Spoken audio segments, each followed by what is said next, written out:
now, he can do whatever he wants to do as a president. Ghanaian culture on full display, and we are taking you to the Black Star Square for the continued coverage of the inauguration of President-elect John Dramani Mahama and his running mate. We'll hand over to the team that's on the ground, and they'll tell you about all the sights and sounds. Let's sit back and watch how it all unfolds. Live coverage is coming to you from the Black Star Square, also known as the Independence Square. This square holds deep historical and symbolic meaning to Ghana's independence. Now to a brief profile of our Vice President-elect, Her Excellency Professor Nana Jane Opoku Agyeman. Professor Nana Jane Opoku Agyeman was the Chancellor of the Women's University in Africa from 2018 to 2014. She was the first woman to hold the position of Vice Chancellor in Ghana, leading the University of Cape Coast from 2008 to 2012. Before I continue, permit me to mention that we have a cross-section of the various security heads. They were in our screen shortly. We are now seeing the arrival of various dignitaries and heads of states. We have over 19 heads of states present, 3 prime ministers, 5 vice presidents, 5 former presidents, and several heads of delegation. This attests to Ghana's soft power influence in the sub-region and in the world.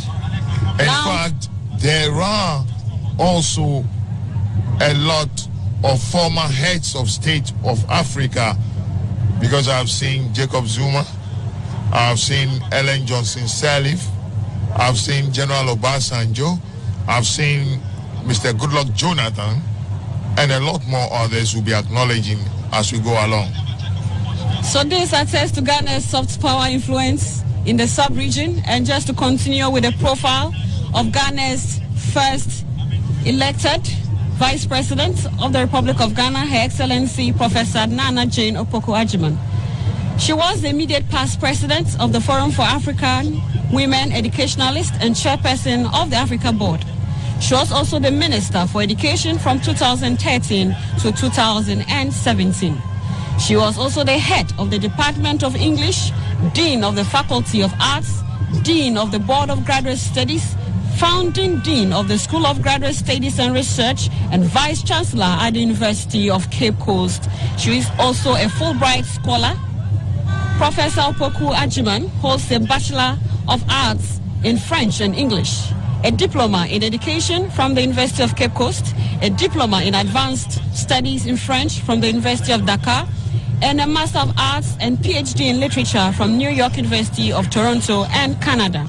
Madam Vice President is the recipient of national and international awards, notably Officer of the Order of the Volta for academic distinction, the Ghana Women of Excellence Award in the education category, and she also holds Doctor of Letters, University of Cape Coast. On your screen now are the heads of the various security agencies. For the security agencies, we have in attendance the Military High Command of the Ghana Armed Forces, the Chief of the Defense Staff, that is General Thomas Opong-Pepra, who also doubles as the President's ceremonial ADC, the Chief of the Army Staff, Lieutenant General Bismarck Kwesi Onwona, the Chief of the Naval Staff, Vice Admiral Issa Adam Yakubu, the Chief of the Air Staff, Air Marshal Frederick Asari Kwesi Bekwin, and the Chief of Staff at the General Headquarters, Lieutenant General Joseph Prince Osewusu. May I also add that we have the heads of the security agencies. We have the Inspector General of Police, Dr. George Akufu-Dampari, who is also the President's ceremonial ADC, the Director General of Prisons, Mr. Isaac Kofi Ejiri, the Commissioner General of the Customs Division of the Ghana Revenue Authority, Brigadier General Zibrim Ayorogo. On our screen now is the former President, His Excellency John Agyekum Kufuor. And also the presidential candidate for the New Patriotic Party in the just ended elections, Dr. Mahmoud Bawumia, is also present here with all of us, witnessing this historic event here at the Black Star Square, Accra,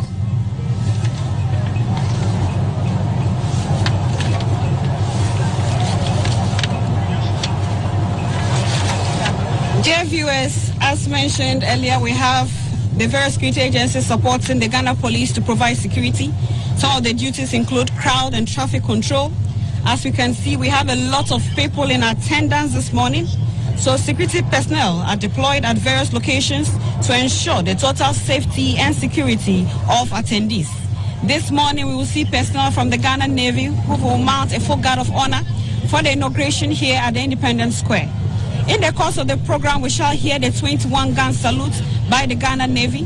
The 21-gun salute is the highest level of honor in ceremonial salutes, surpassing other salutes with fewer rounds.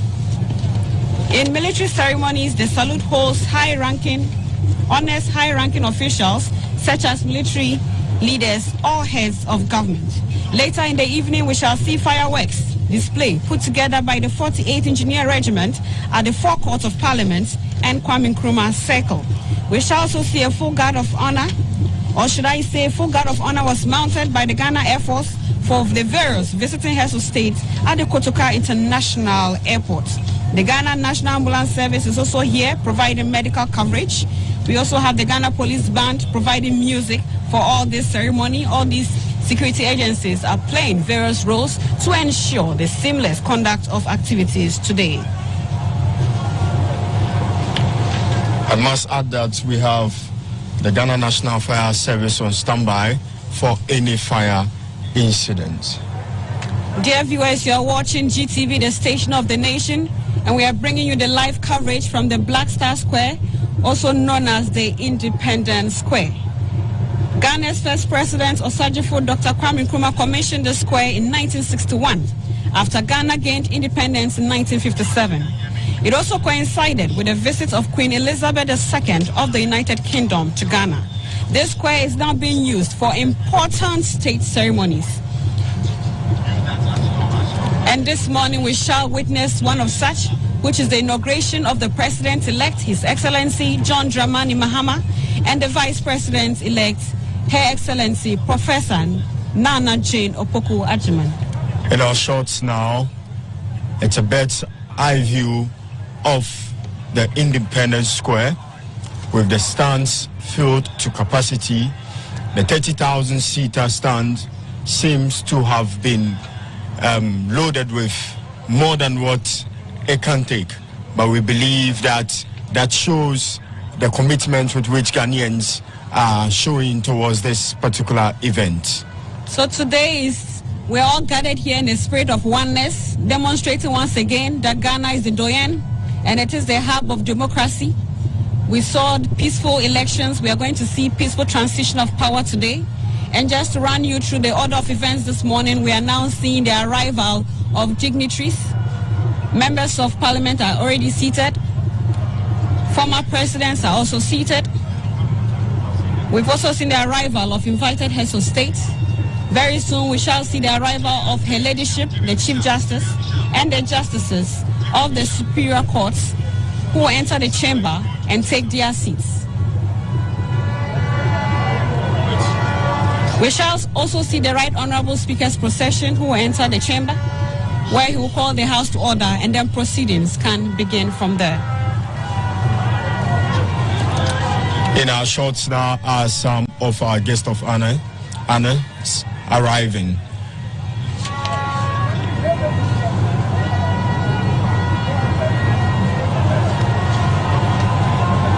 Dear viewers, you are watching once again GTV, the station of the nation, bringing you the live coverage of the inauguration of the President-elect, John Dramani Mahama, and the Vice President, Professor Nana Jane Opoku-Agyeman.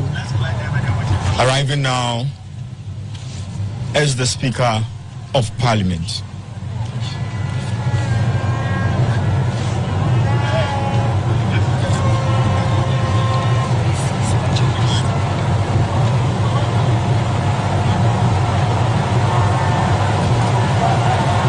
Dear viewers, as mentioned, we have over 19 heads of state.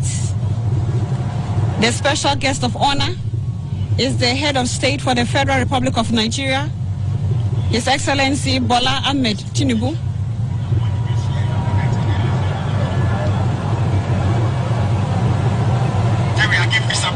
We also have the head of state for Liberia, His Excellency Joseph Nyuma Boakai.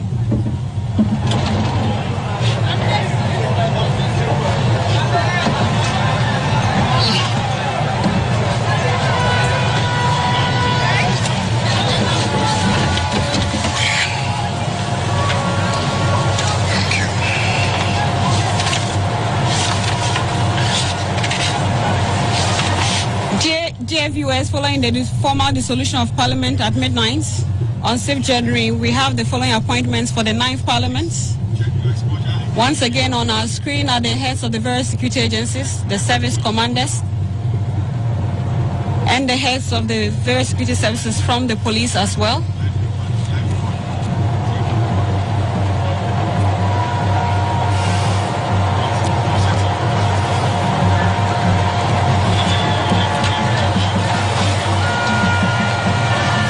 The security services are well represented here at the Blast House Square. It's a beautiful thing that all Ghanaians are united in today's inauguration of the president and the vice president. It's indeed a joyous occasion, and you can see from the faces of people here at the Blaster Square how much they cherish what is going to take place today. Dear viewers, just to add, as at 4 a.m. when we arrived, this place was already full with several people in their colorful traditional Ghanaian regalia, some in party colors, and this is us as Ghanaians celebrating oneness and togetherness. We have demonstrated to Africa and to the world that we are the doyen of democracy. We have had peaceful elections, and this morning we shall witness a peaceful transition of power.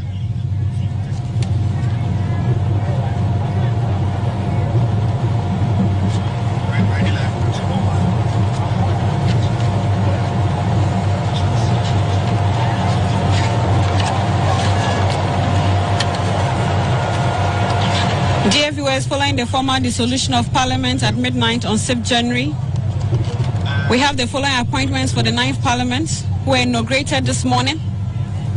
And for the Speaker of Parliament, we have the Right Honourable Alban Kingsford Sumana Bagwin. We'll read his profile in the course of the program.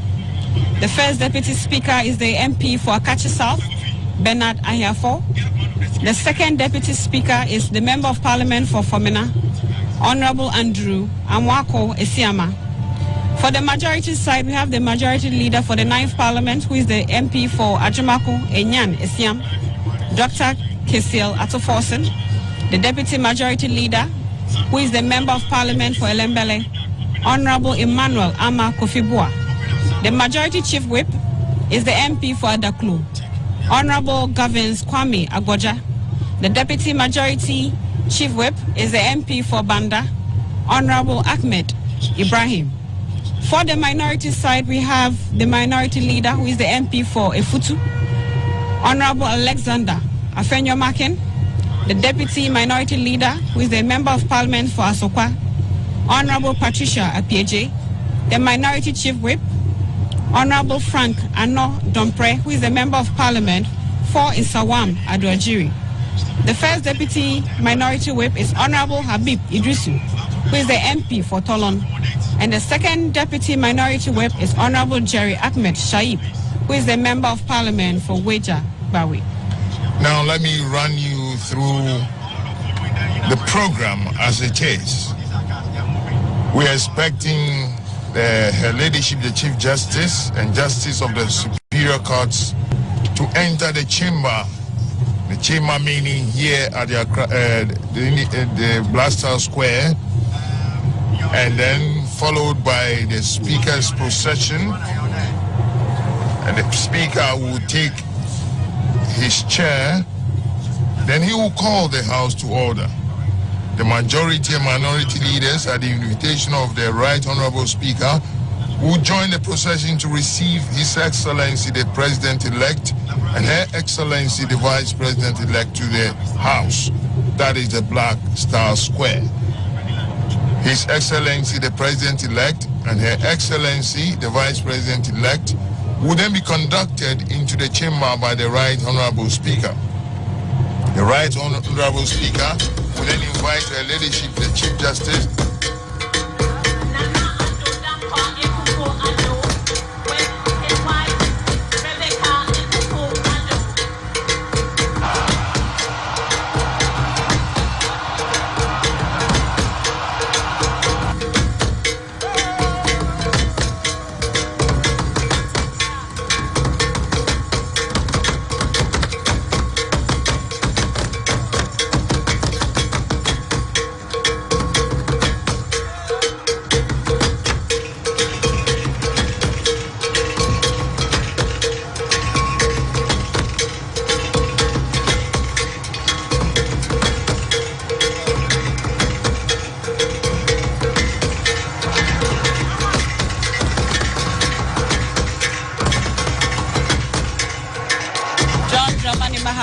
and the Vice President-elect, Professor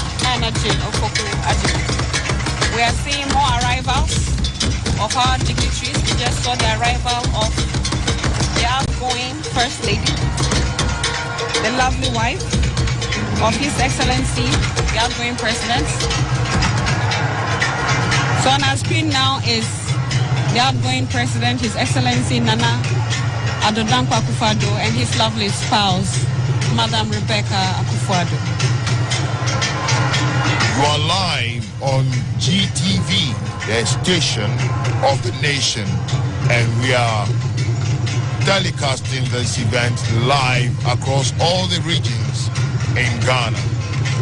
And I believe you can also listen to our radio commentaries on all the regional FM station of the Ghana Broadcasting Corporation. We still remain the pace setters. That's why we always bring you live coverage of national events.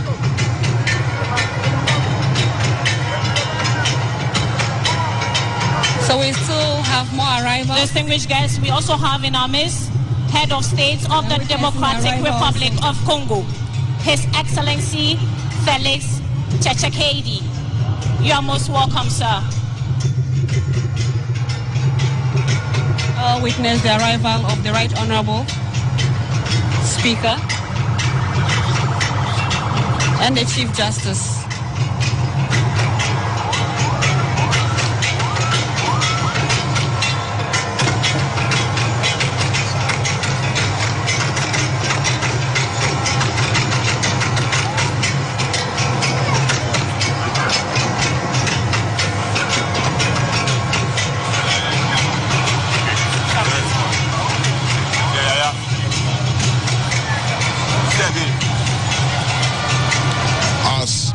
Can see viewers at home. The Blaster Square here. Distinguished guests, ladies and gentlemen, we also have in our midst the Ghanaians from all walks of life are here to witness this historical event. And I call it a historical event for so many reasons. One of which is that a former president has been re-elected to serve just one term. We also have our first ever female vice president. Now arriving is the Chief Imam, Sheikh Osmanu Sharabutu, one of the spiritual pillars of our country, especially when it comes to Islam.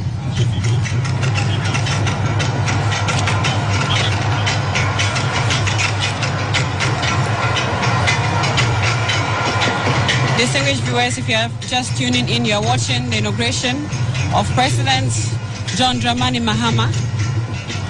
And permit me to add that in the course of the program, we shall see the President's official ADC, in the person of Lieutenant Colonel Abdul Wahab Issa.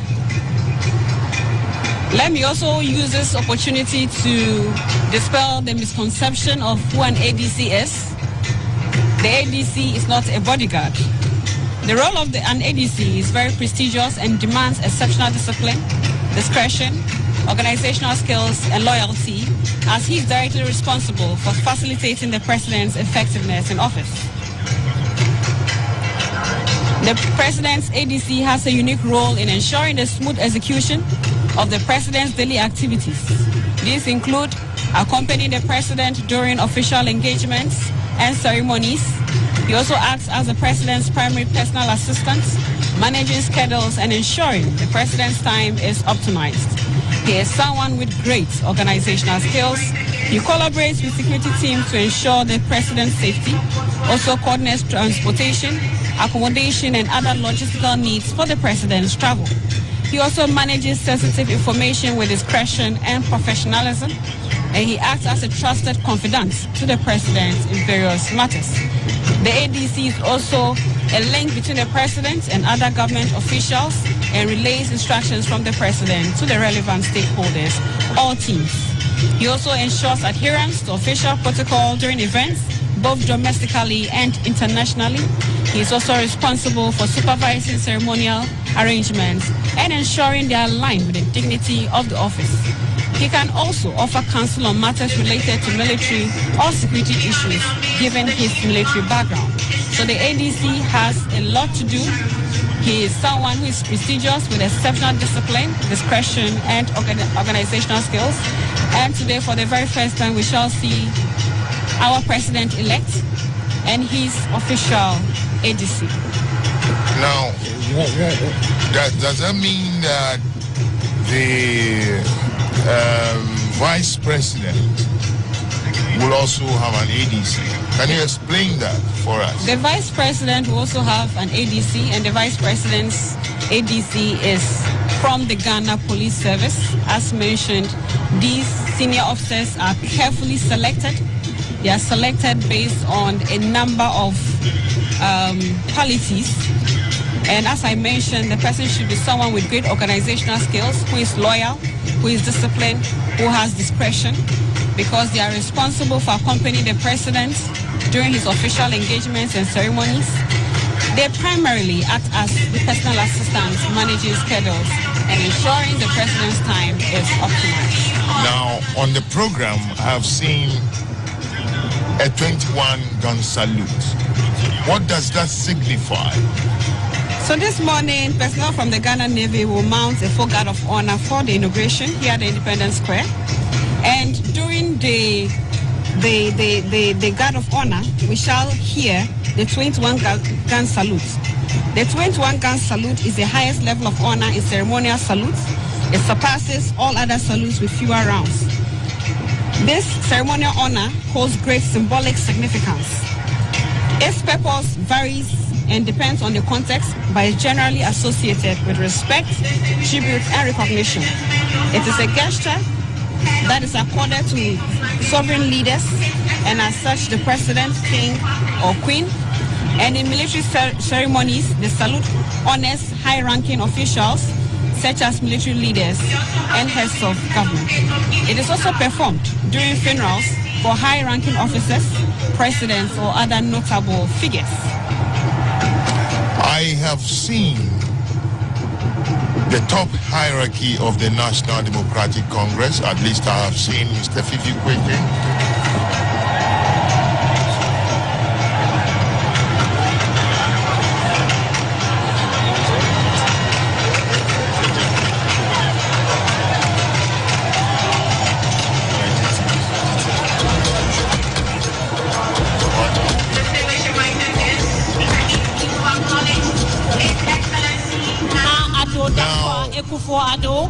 And his wife, Her Excellency Rebecca Akufo-Addo. The Black Stars were here in Accra, and as I was saying before, I've seen the top hierarchy of the National Democratic Congress. At least I've seen Mr. Fifi Kweke, I've seen Professor Joshua Alabi, Your Excellencies, distinguished invited guests, ladies and gentlemen. Currently, our very special guest of honor is the President and Commander-in-Chief of the Armed Forces of the Federal Republic of Nigeria, His Excellency Ahmed Bola Tinubu.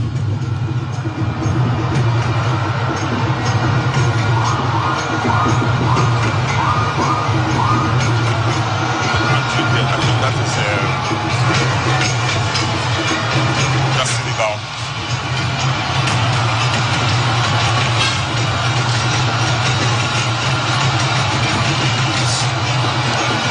We also have in our midst Head of State of Senegal, His Excellency Bassirou Faye.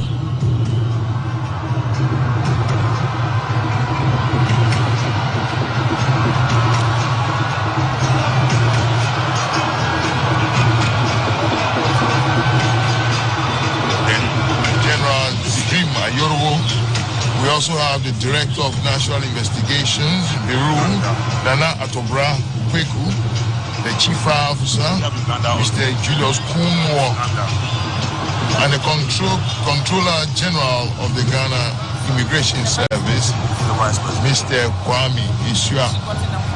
For the security agencies, we have in attendance the Military High Command of the Ghana Armed Forces. That is the Chief of the Defense Staff, General Thomas Omanfm, who is the President's Ceremonial ADC, the Chief of the Army Staff, Lieutenant General Bismarck Kwe Omona, the Chief of the Naval Staff, Vice Admiral Issa Yakubu, Your Excellencies, distinguished invited guests, shortly we'll see the procession of the judges of the Superior Court of Ghana joining in.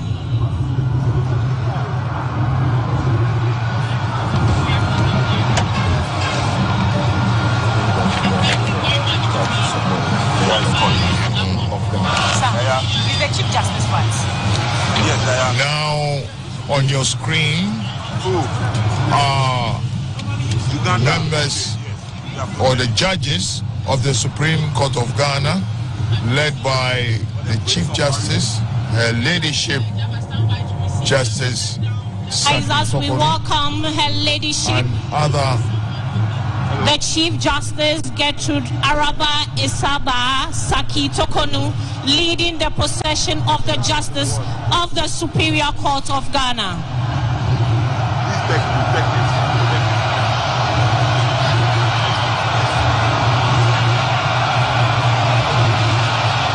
And be with them as they administer their various oaths to all of us Ghanaians. Dear viewers, let me just add that Her Ladyship Justice Gertrude Araba Isaba Saki Tokonu was sworn into office as the 15th Chief Justice of Ghana by His Excellency Nana Addo Dankwa Akufo-Addo as mandated by the 1992 Constitution on Monday, 12 June 2023. By her appointment, Justice Tokonu became the third female Chief Justice of Ghana after Justice Georgina Theodora Wood, who served from 2007 to 2017, and Justice Sophia Kufu, who served from 2017 to 2020. As the head of the judiciary and the Judicial Service of Ghana, she took over from His Lordship Justice Enim Yeboah, who retired on 24th May 2023 as required by the law. As mentioned earlier, she'll be playing a very important role today to see to the successful transition of power. We are still live from the Black Star Square here in Accra, and you're watching us on various networks across the country. This feed is also being picked live by other sister broadcasting networks, television networks, I must say. And as you can see, some members of the diplomatic corps. I can see a Catholic or a clergyman. I can see people, invited guests from the diplomatic community all here at the Independence Square or the Black Star Square as it is. We have over 19 heads of state gracing this occasion. We have 3 prime ministers, we have 5 former presidents, and we have 5 vice presidents. We have various heads of delegation from Africa and across the world, all here with us to celebrate this peaceful transition of power. This once again demonstrates Ghana's influence, Ghana's soft power influence across Africa and the world. In fact, their presence here is a testimony to the success of our democratic experiment. Other countries in Africa never had it the way we have. There have been chaos, there have been fights, there have been protests across some countries in Africa. We thank God that our transition has been relatively peaceful. And this is not the first time we are transiting power from one political party or government to another, from the governing party to the opposition party. We had the first one in 2001. We had another one in 2009. Then we had another one in 2017. And then today we are having another one. Now, let me run you through the history of the Fourth Republic. Flight Lieutenant Jerry Rawlings took us Ghanaians as our head of state or president from the 7th January 1993 to 7th January 2001. He was distinguished guests, ladies and gentlemen. Of Ghana. We also have in our midst head of state of Kenya, His Excellency William Ruto.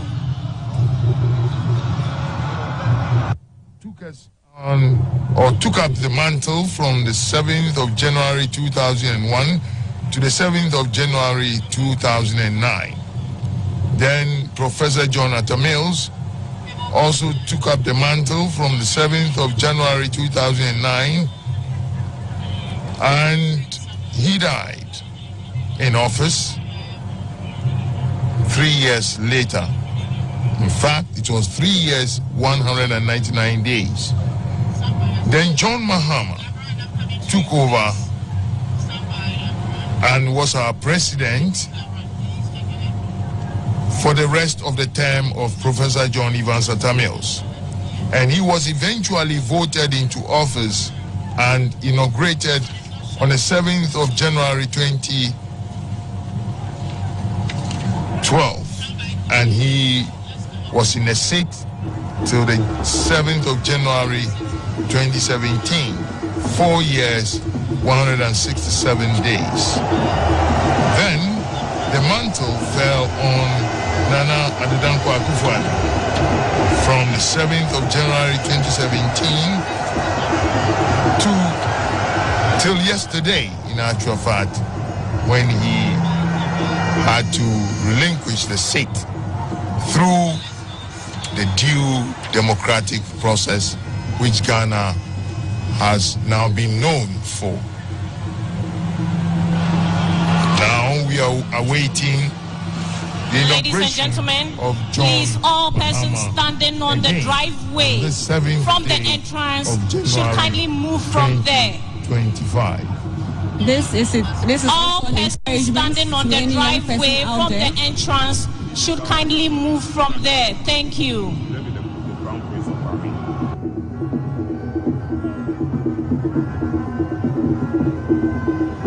Never give up. We should always continue to fight and keep trying till we meet our goal.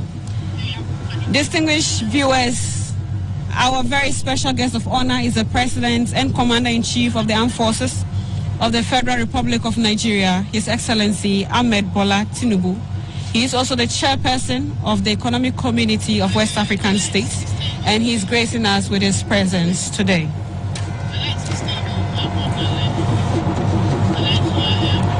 On your screens now are the members of the Supreme Court, the judges of the Supreme Court who are here present. Because whatever is being done here today has legal repercussions, their presence here is very, very, very important.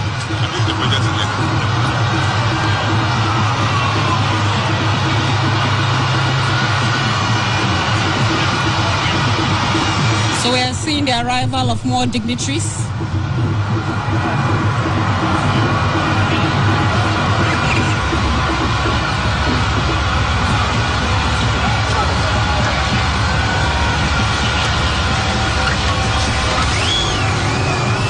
You can see members of Parliament. You can see the Honorable Sam George, the Honorable Haruna Idrisu, Honorable Muntaka, and a host of their colleagues from the National Democratic. Your Excellencies, distinguished invited guests, ladies and gentlemen, arriving now is the Speaker of Parliament, Right Honorable Alban Sumana Kingsford Babin. Shall we please rise to welcome the Right Honorable Speaker of Parliament? And other security agencies who are also present.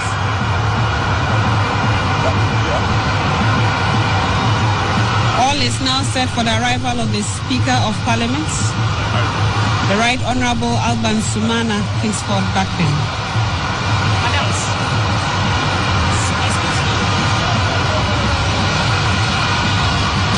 Very soon the entire space distinguished guests, will be converted very soon the entire space of this sphere will be converted to Parliament for the swearing in of the President-elect and Vice President-elect. The arrival of the Speaker of Parliament, Right Honorable Alban Sumana Kingsford Babin.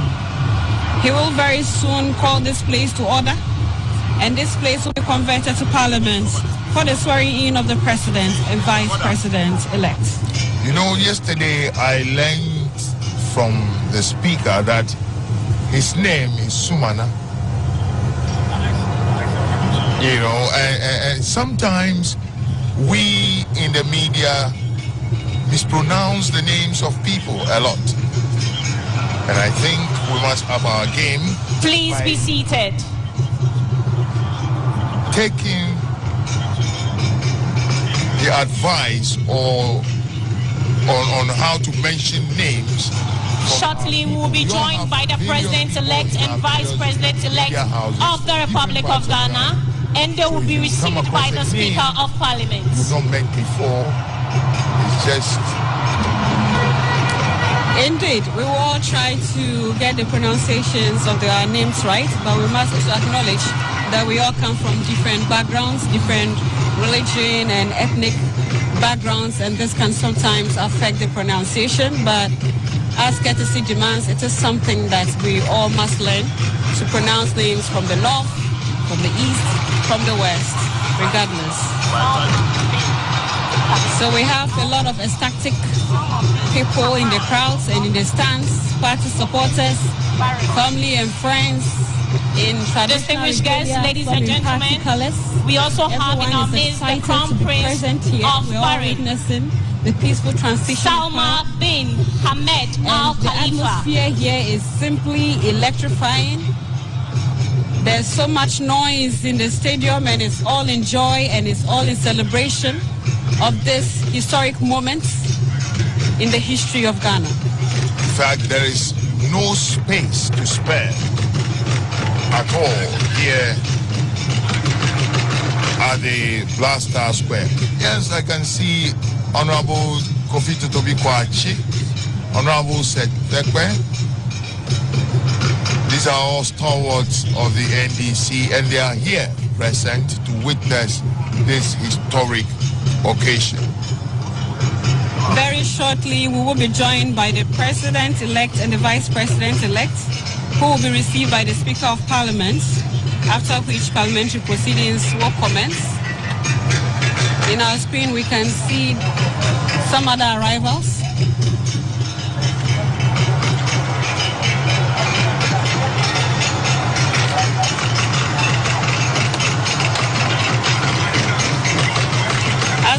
we have various security agencies supporting the Ghana Police Service to provide security.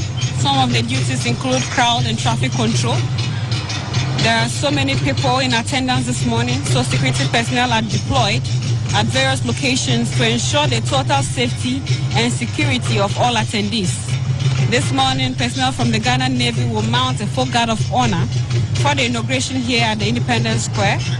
And in the course of the guard of honor, we shall hear the 21-gun salute. As mentioned earlier, the 21-gun salute is the highest level of honor accorded to any president, head of state, or senior military head. It is a gesture of respect and recognition for a sovereign nation and its leader, such as the president, king, or queen. It is also performed during funerals for high-ranking officers, presidents, or other notable figures. On our screens now is the outgoing president, His Excellency Nana Addo Dankwa Akufo-Addo, and his lovely spouse, Madam Rebecca Akufo-Addo, former President John Ajekum Kufuor, the outgoing Vice President, His Excellency Alhaji Mahmoud Bawumia, and his lovely spouse, Madam Samira Bawumia.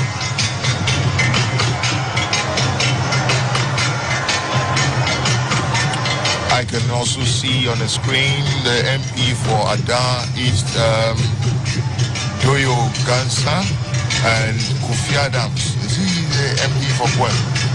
As you think so? You don't have.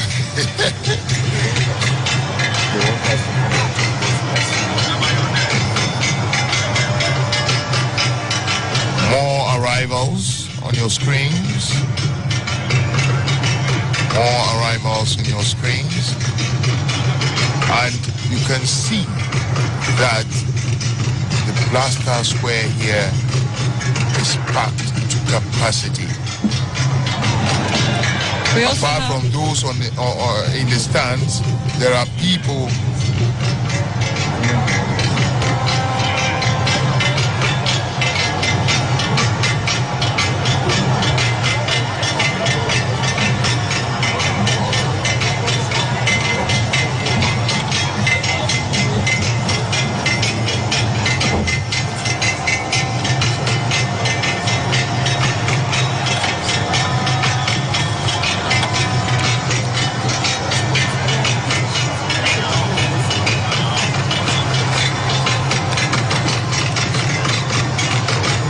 viewers, we are seeing more arrivals of dignitaries.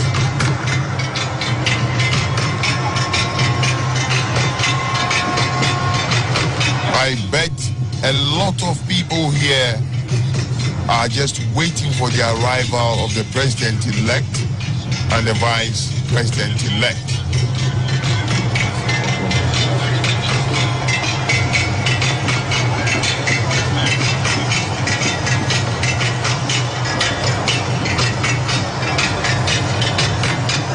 This seems to be the arrival of the head of state of Sierra Leone, His Excellency Julius Maada Bio.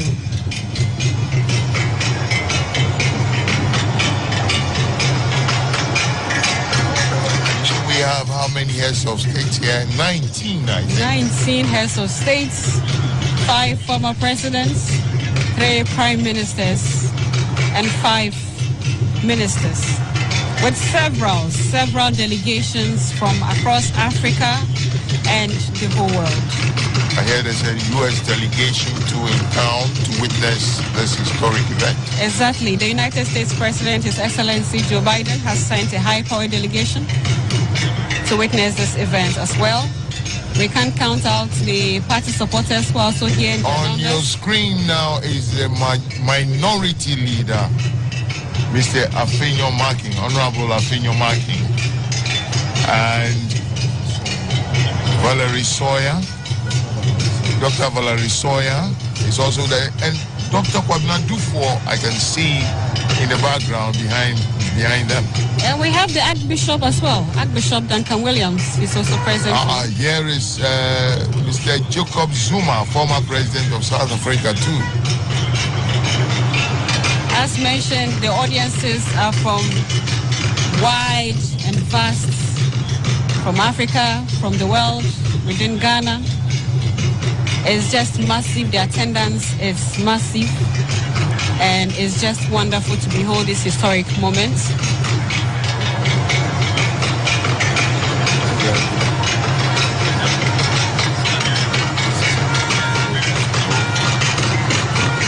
So we see an arrival from Equatorial Guinea. And from Equatorial Guinea, we have the arrival of the Vice President, His Excellency Teodoro Obiang Nguema Mbasugu from Equatorial Guinea, leading the delegation.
In the arrival of the Vice President from Equatorial Guinea, His Excellency Teodoro Obiang Nguema Mbasugu, is leading a delegation to this August event. Our President, you can see a very long view of the vehicles of Dignitary. Yes, there is the incoming Chief of Staff, Julius Debra, and Chairman of the National Democratic Congress, Tesidu Ketia, affectionately called General Mosquito. Having previously occupied the high office of President between January 7th, 2013 and January 6th, 2017.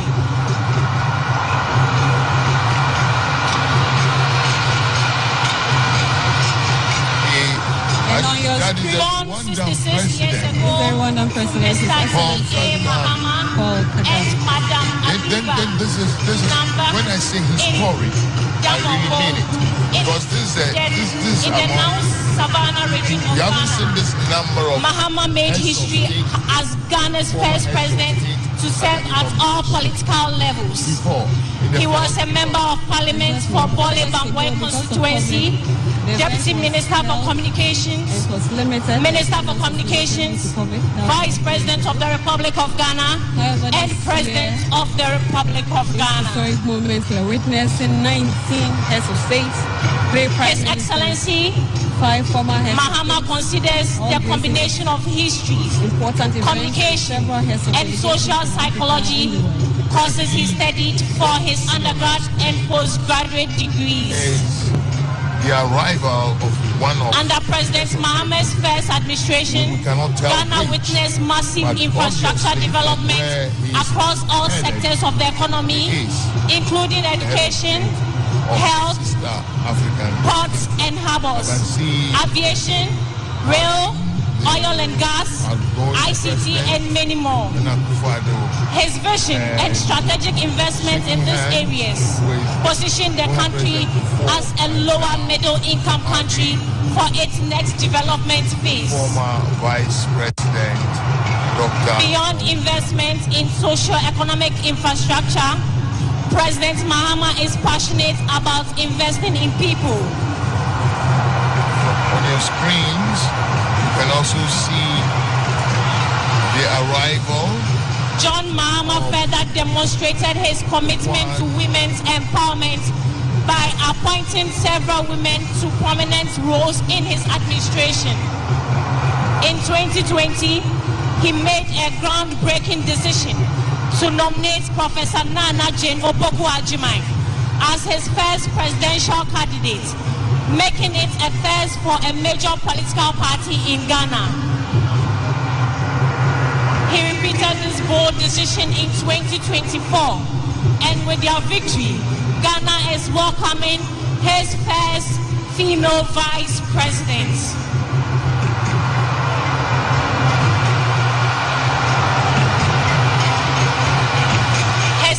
Excellency John Mahama is an avid reader, author, and historian. Over the course of his career, he has written for several newspapers and authored several publications. He has also published a memoir, his first book titled My First Coup d'Etat, and other true stories from the lost decades of Africa. President Mahama's love for reading and taste for knowledge are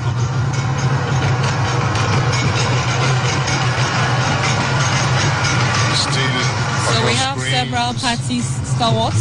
Yes, these are actually members of parliament of the NDC.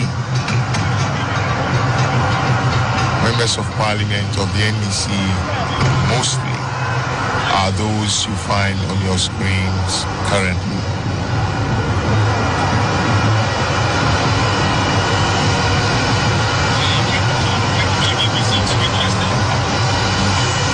And these are members of parliament of the NPP on your screens, as more and more dignitaries arrive at the Blaster Square here to witness the May I now call the House to order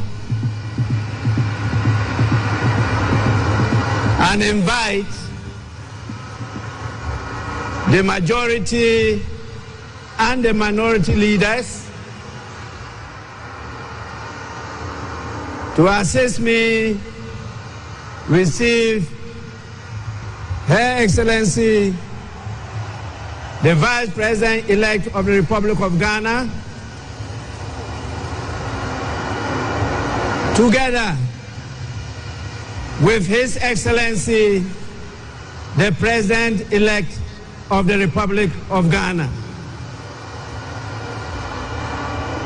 Honorable majority and minority leaders may proceed now.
Escorting, I believe, the Vice President-elect to the grounds. The crowd is ecstatic. The noise here is deafening, but it is all for happiness and for joy. We are witnessing a momentous occasion. Ghana having its first female vice president.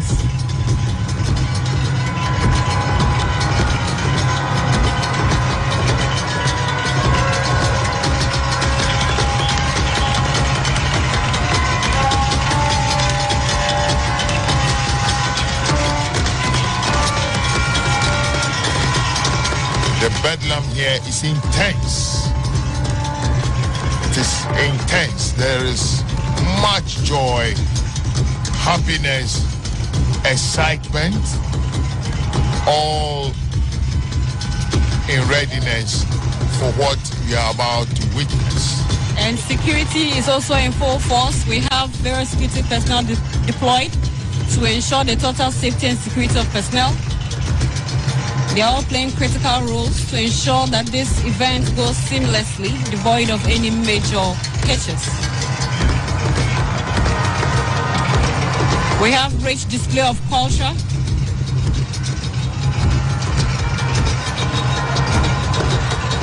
I believe that is... And that is DSP Mary Agamba. She's in charge of the police mounted squad. Invited guests arriving now is the president-elect of the Republic of Ghana, His Excellency John Dramani Mahama. Shall we all wave our flags to welcome him?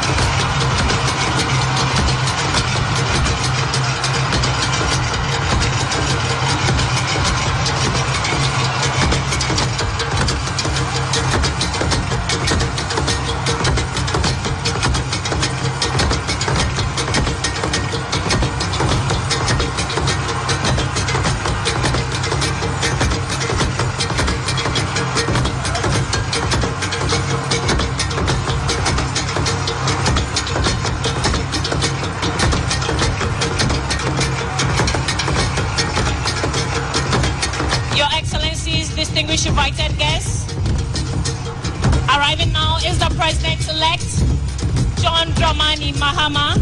He is accompanied by his spouse, soon-to-be First Lady, Her Excellency Lordina Dramani Mahama.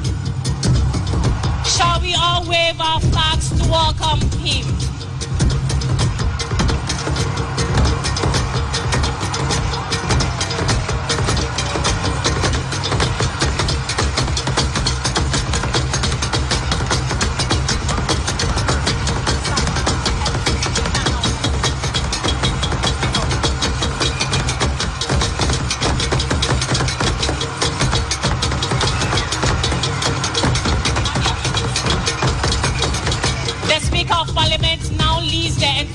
Into the Chamber of Parliament here at the Black Star Square.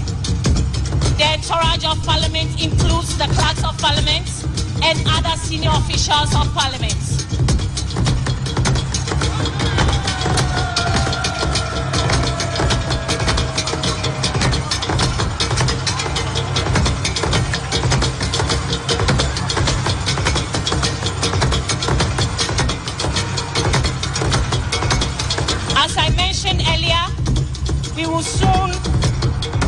The Chamber of Parliament, and so the Speaker of Parliament will shortly take over. Shall we please rise as they process into the chamber?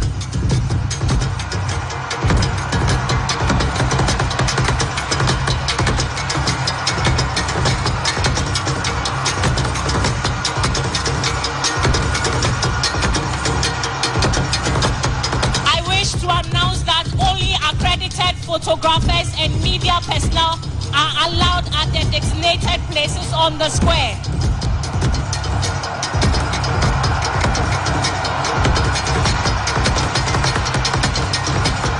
Please, if you are not authorized to be on the square, kindly move back.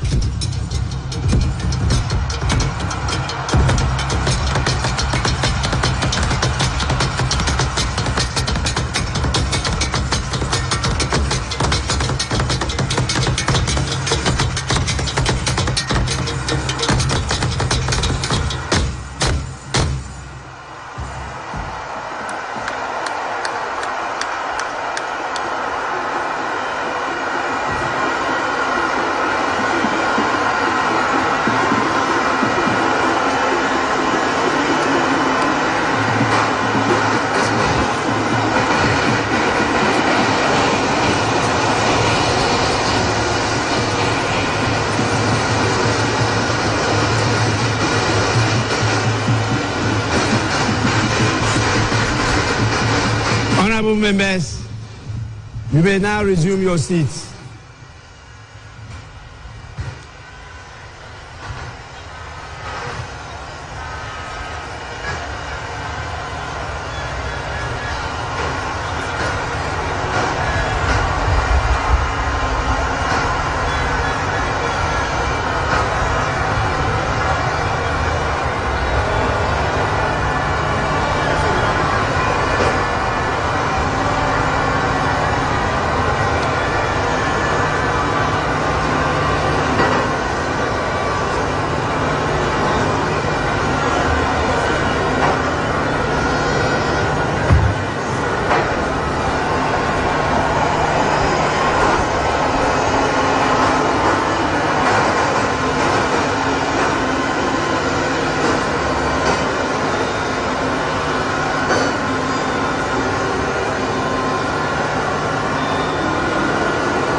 Members,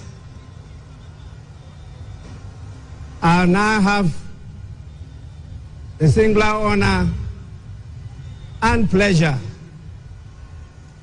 to invite Her Ladyship, the Chief Justice of the Republic of Ghana, to administer the oaths to the President-elect and the Vice President-elect. We will start with the Vice President-elect, who will take and subscribe to the oath of allegiance and the oath of the Vice President. Your Ladyship, the Chief Justice, you may now do so now.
Your Excellency, first the oath of allegiance. Kindly say after me. I, Professor Nana Jane Oboko Ajiman, do in the name of the Almighty God swear. Do in the name of the Almighty God swear. That I will bear true faith and allegiance. That I will bear true faith and allegiance. To the Republic of Ghana. To the Republic of Ghana. As by law established. As by law established. That I will uphold. That I will uphold. The sovereignty and integrity of Ghana. The sovereignty and integrity of Ghana. And that I will preserve. And that I will preserve. Protect. And defend. The Constitution. The Constitution. Of the Republic of Ghana. Of the Republic of Ghana. So help me God. So help me God.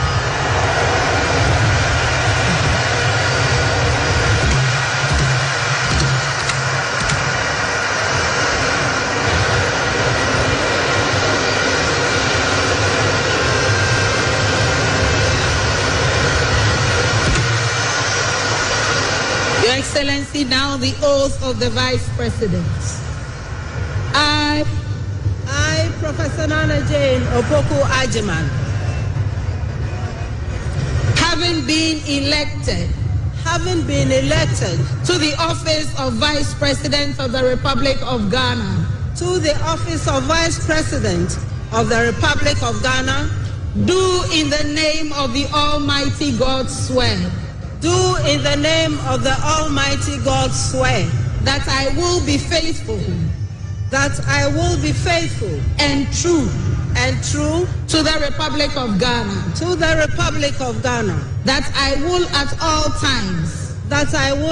times, preserve, protect, and defend the Constitution of the Republic of Ghana. And I dedicate myself to the service and well-being of the people of the Republic of Ghana,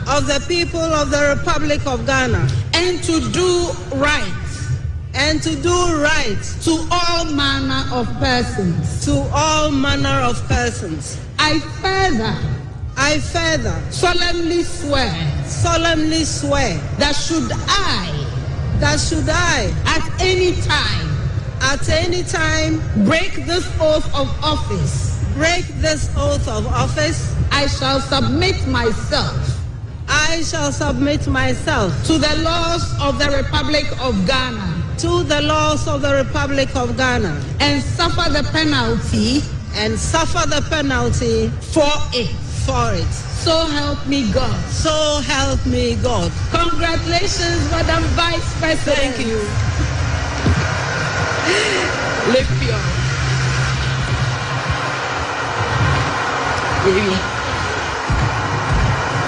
Honorable members, the Vice President of the Republic of Ghana shall now sign the oath book.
have the pleasure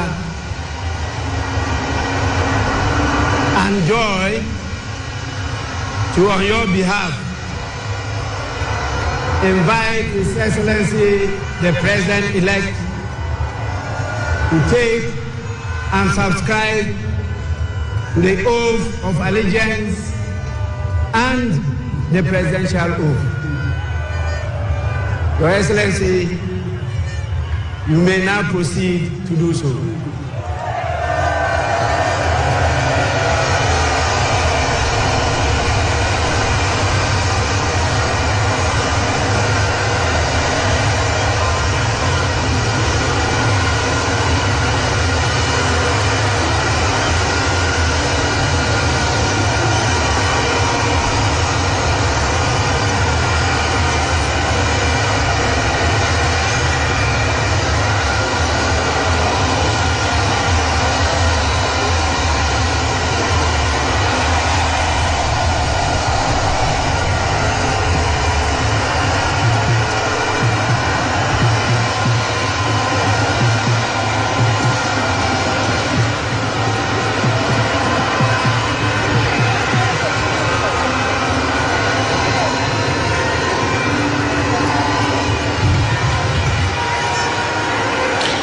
Your Excellency, kindly say after me, this is the oath of allegiance. I, your name, John Dramani Mahama, do in the name of the Almighty God swear. Do in the name of the Almighty God swear. That I will bear true faith. That I will bear true faith. And allegiance. And allegiance.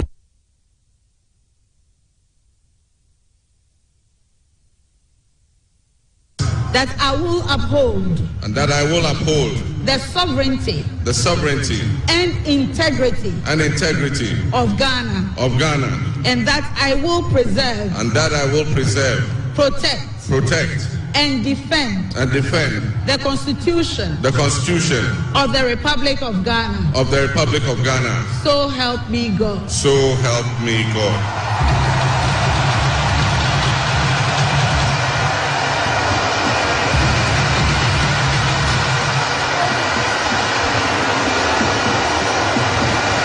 Your Excellency, now the presidential oath.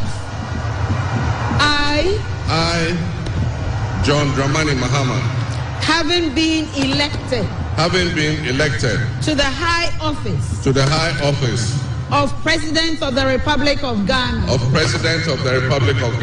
do in the name of the Almighty God swear. Do in the name of the Almighty God swear. That I will be faithful. That I will be faithful. And true. And true.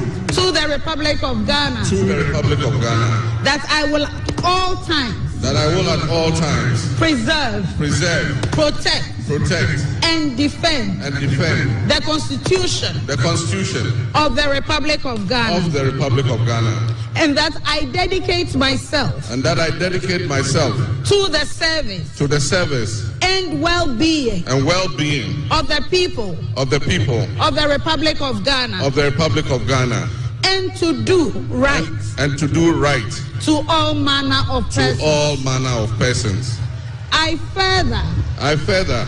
Solemnly swear. That should I. At any time. Break this oath of office.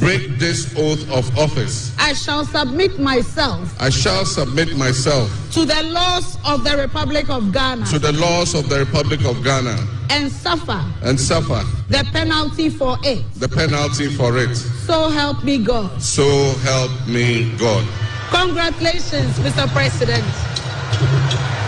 Let me be the first.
Please stand.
Culture and steady in its pursuit of progress.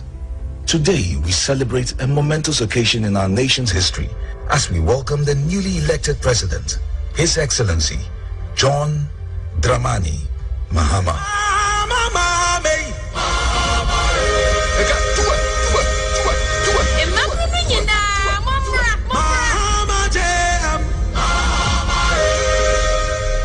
A true nation builder, committed to forging a brighter future for all Ghanaians. John Mahama embodies the pillars of leadership that our nation craves: trustworthiness, reliability, modesty, and above all, truthfulness. From the moment he stepped into the political arena, John Mahama has demonstrated an unwavering commitment to the people of Ghana. His approachable demeanor, paired with his genuine concern for the needs of the Ghanaian, has earned him their trust, a trust that is pivotal for any leader aiming to guide a nation through challenging times. What I really like about JDM is his humility. The man is simply so down to earth, it's unbelievable. He's so humble, it's unbelievable. I really like that about him. John Mama, Osronyame, Odonyame, Osronyame, Openi Passem. Okika kumapa mihuna se mehu mini abema oyo bi nso a onyiyi nipam wo ya akwala wo wo opani wo ye pepeni wo ye twivi wo ye bebia tribe bia wo fi bia do ma amata wase on ka se we nya twivi we nya wili honorable members, President Mahama is practical. He communicates his issues very, very well. And he understands the Ghanaian politics very well. He understands the Ghanaian people very well. And that is what I like about him. The brand, John Dramani Mahama, is not just a name. It represents resilience, strength, progress, and empathy. I believe John Dramani Mahama is loved by many. His personality. And now, on your behalf, invite His Excellency, the President of the Republic of Ghana, to deliver his inaugural address. Your Excellency, you may now proceed to do so.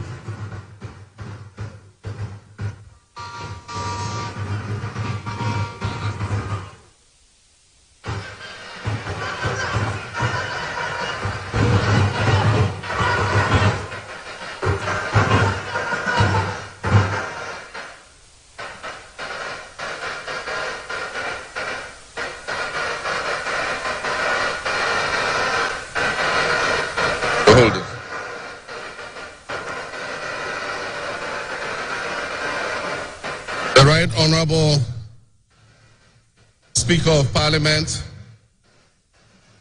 Honorable Members of Parliament, Her Excellency, the Vice President of the Republic of Ghana, Jane Nana Opoku-Agyeman, Her Ladyship, the Chief Justice, Your Excellency, Bola Ahmed Tinubu, President of the Federal Republic of Ghana, and special guest of honor for this occasion, Your Excellencies, Presidents, heads of government and development agencies, Your Excellency Nana Addo Dankwa Akufo-Addo, and former President, Your Excellency Dr. Mahamudu Bawumia, distinguished invited guests, ladies and gentlemen, my brothers and sisters.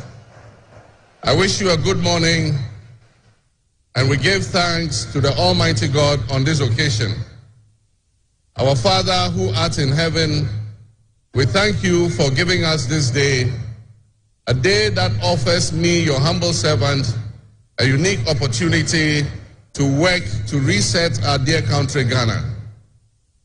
32 years ago, on January 7th, Ghana made its first and most successful democratic transition, a reset, with the swearing in of the newly democratically elected President, Jerry John Rawlings, of blessed memory.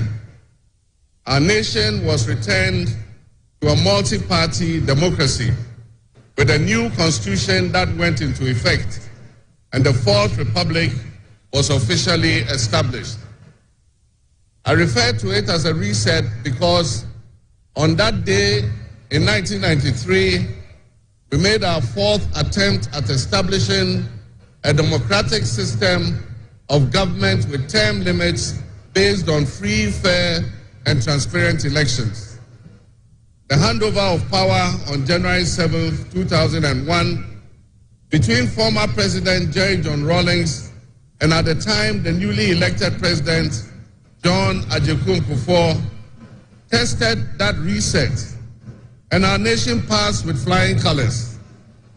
So today, with my induction as the new President of the Republic of Ghana, history is being made once again.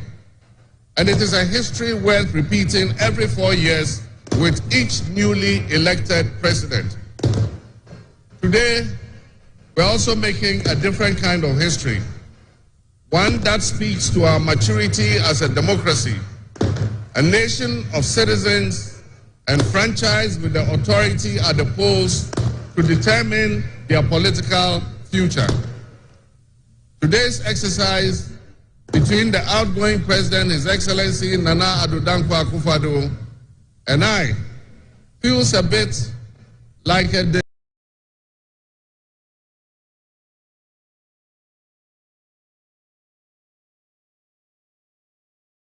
vu. That is because 8 years ago to this day, on January 7th, 2017, we shared this same space and performed this same transitional exercise. At the time, I was the outgoing president, having served one term, and he was the incoming president, having been given a mandate by the people of Ghana to lead this great nation of us. He and I both understood on that day, as I'm sure we are today, that it is the people of Ghana that we are elected to serve.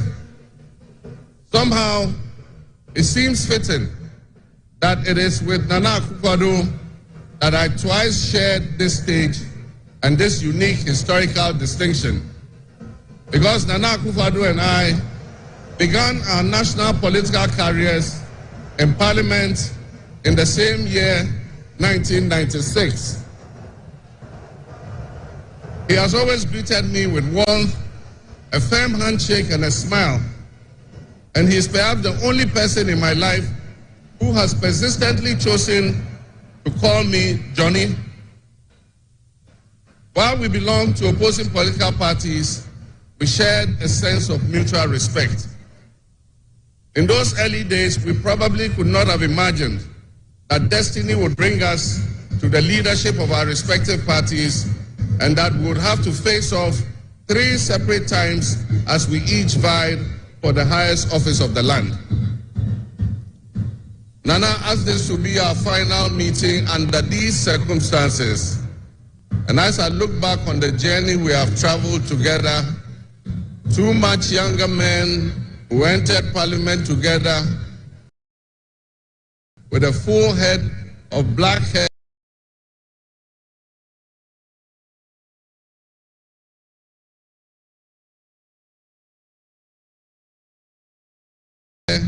and you with the same bald head and round eyeglasses, I have to say that you have, without exception, been a worthy opponent. I extend my warmest wishes to His Excellency, the former Vice President, Dr. Alhaji Mahmudu Bawumia.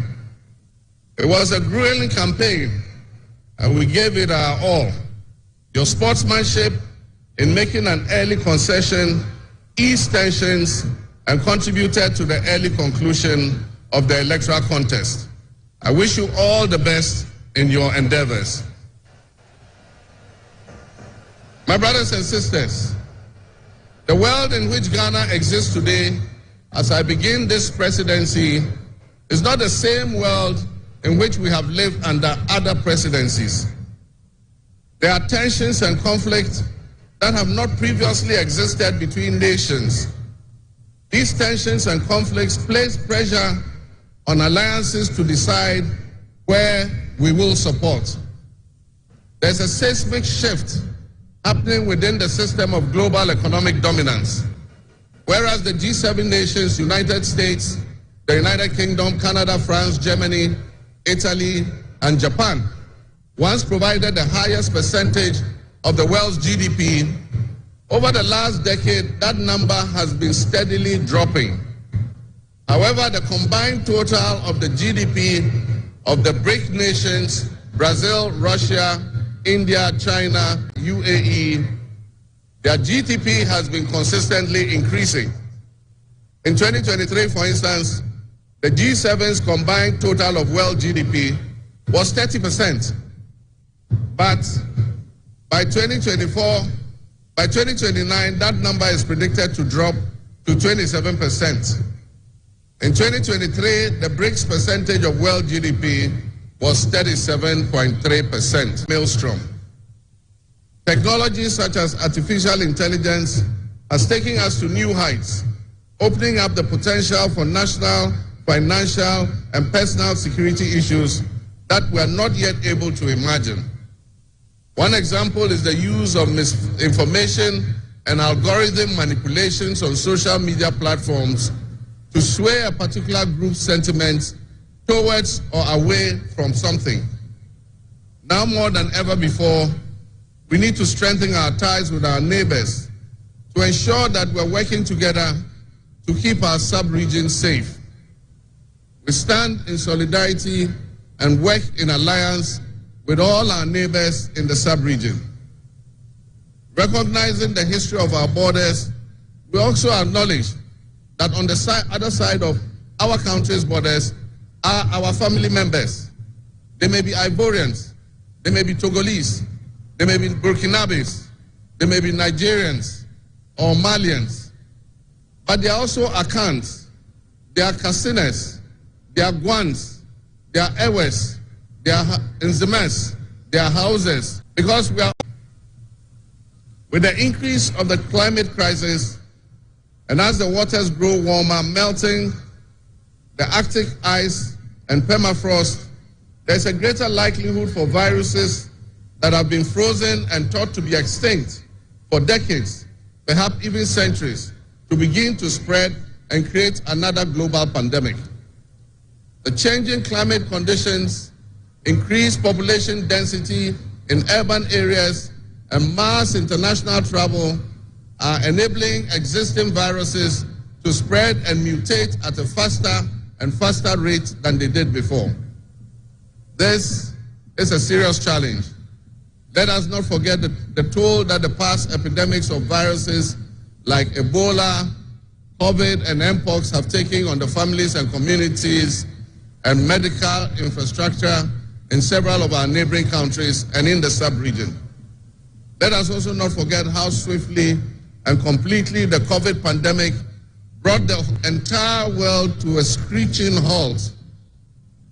My government will be working diligently to strengthen our public health systems while monitoring the global health situation so that when, and not if, but when the next pandemic or epidemic occurs, the loss of lives in Ghana will be minimal. The larger world exists around us and to some extent within us. While we cannot and should never use it as an excuse to stray from the direct and immediate needs of Ghana for the well-being of our citizens, we must also bear in mind that the affairs of the world, if we care to shape, lessen, avoid, or even at the other end of things, maximize the effect they have on us. My brothers and sisters, barely a month ago, we held historic elections that have caused dramatic shifts in our political landscape.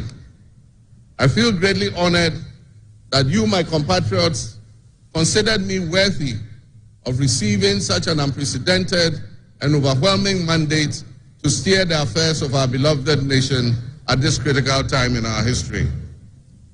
The magnitude of this victory in the presidential elections and the gains that were made by my party, the National Democratic Congress, in the parliamentary elections naturally and justifiably resulted in great joy and celebration across our country, Ghana.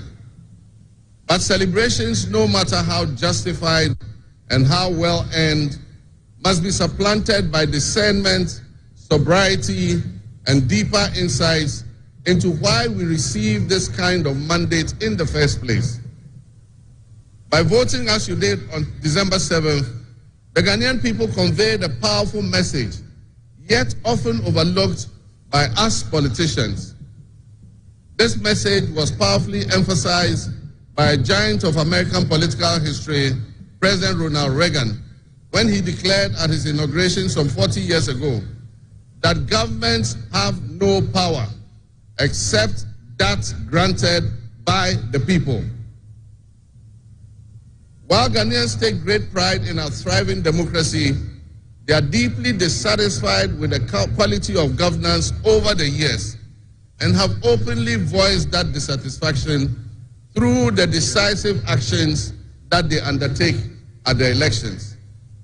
Our people also understand that democracy is not just a token adorned with periodic elections followed by pomp and pageantry with the establishment of a new government. They expect that if democracy is celebrated as a superior means of governance, then its outcomes must be more tangible and benefit them in their individual lives.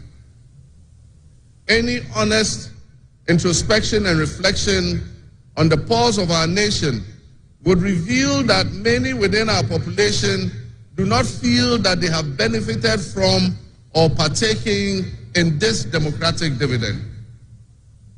Where people buffeted by severe economic crisis and hardships, and in the last few years, we have lurched from crisis to crisis. But there is hope on the horizon.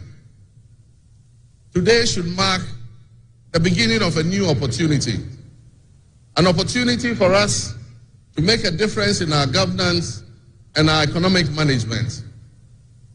We shall reset our dear nation, Ghana.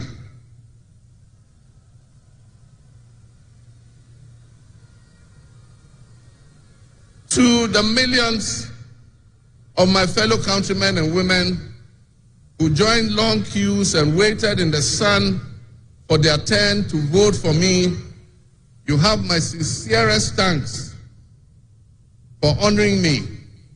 My firm, immutable assurance is that your votes will matter in the work that I'll do to make a difference in the destiny of this dear nation of ours.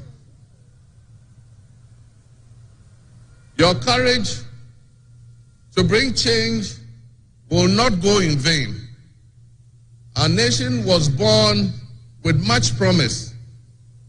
That promise would seem hazy and in doubt now because of all that has happened in the past. But I urge you, my fellow countrymen, not to be sucked into a state of perpetual pessimism. For some time, our country has urgently needed leadership with an unwavering desire to get things done. I, with all humility, assent that I intend to be that leader with your cooperation and your help. As your next leader, I shall strive to exercise sound judgment and be able to make the right calls at the right time. I'll have the humility and presence of mind to take responsibility for any challenges and be willing to act firmly and timeously to resolve the challenges that we face as a nation. Since the elections, I have read and heard the word hope used many times in relation to my presidency and what it should offer the citizens of Ghana. I intend to speak plainly and clearly to you today, and every time I address you subsequently, I intend to always tell you the truth. The circumstances we find ourselves in are indeed dire, but even so, I'll be decisive and swift in my actions. We'll focus our initial efforts on 4 critical areas. The first is economic restoration and stabilization of the macroeconomic environment. The second is the improvement of the business and investment environment to ensure that Ghana is once again open for business. The third is governance and constitutional reforms. And the final, but not the least, is accountability and the fight against corruption.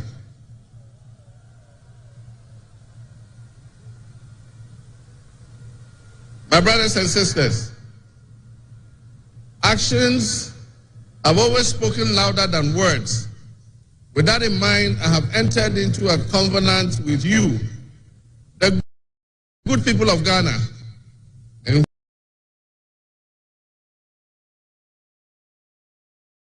which I have enumerated 26 actions that I'll take within my first 120 days.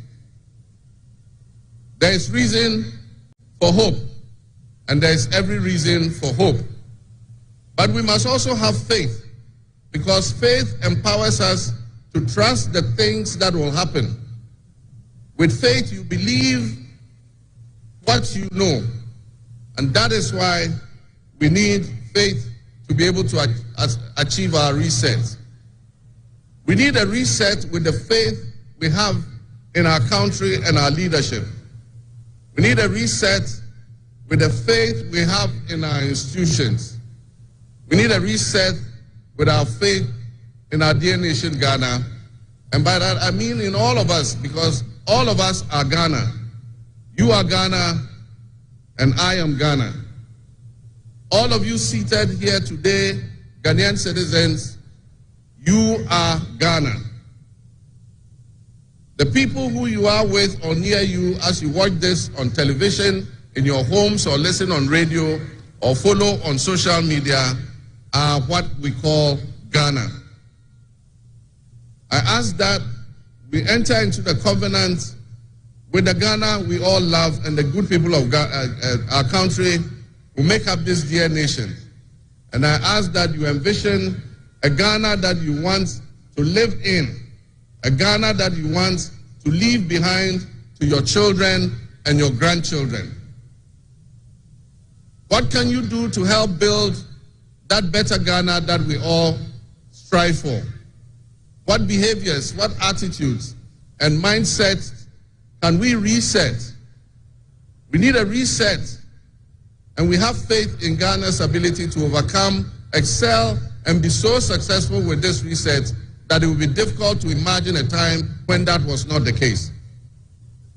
As we stand at this momentous crossroads in our nation's history, I am honored and humbled to accept the mantle of the President of the Republic of Ghana. Today we celebrate a new administration and herald an unprecedented era of opportunity and transformation.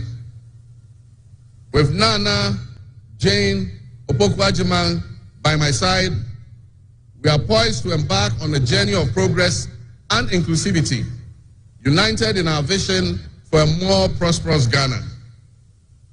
This day is particularly special for us and for every Ghanaian who dreams of a society where barriers are shattered and ambitions are realized.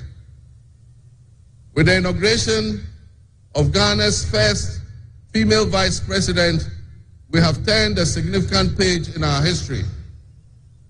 Nana Jane's ascension to the high office is not merely a personal triumph.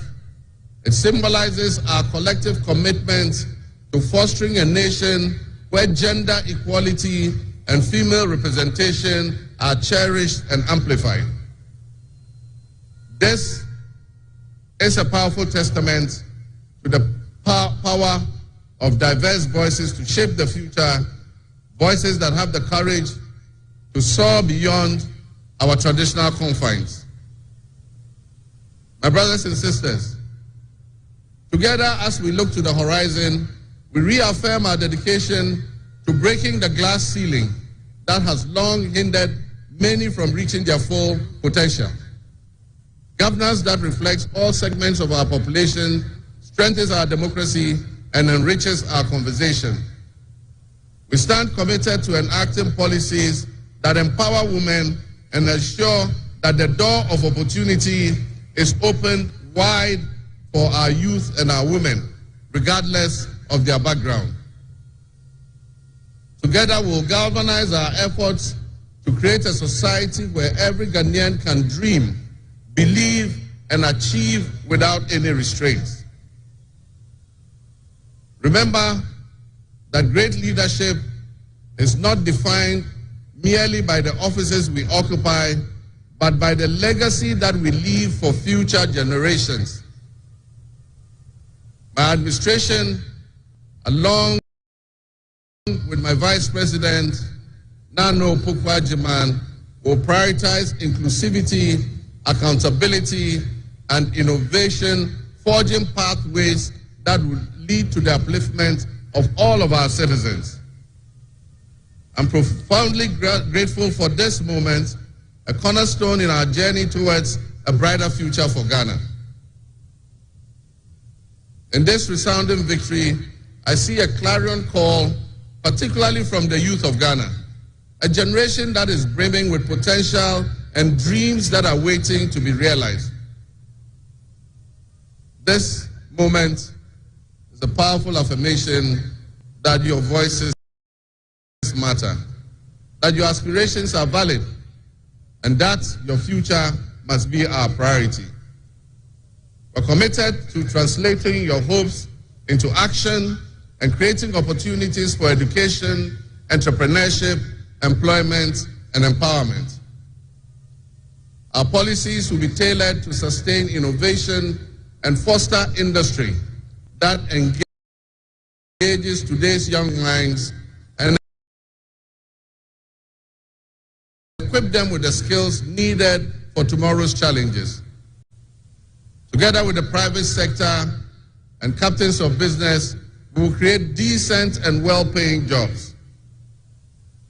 As we embark on this new chapter, I assure you that our decisions will champion diversity in all facets of governance, ensuring that every Ghanaian, regardless of your ethnicity,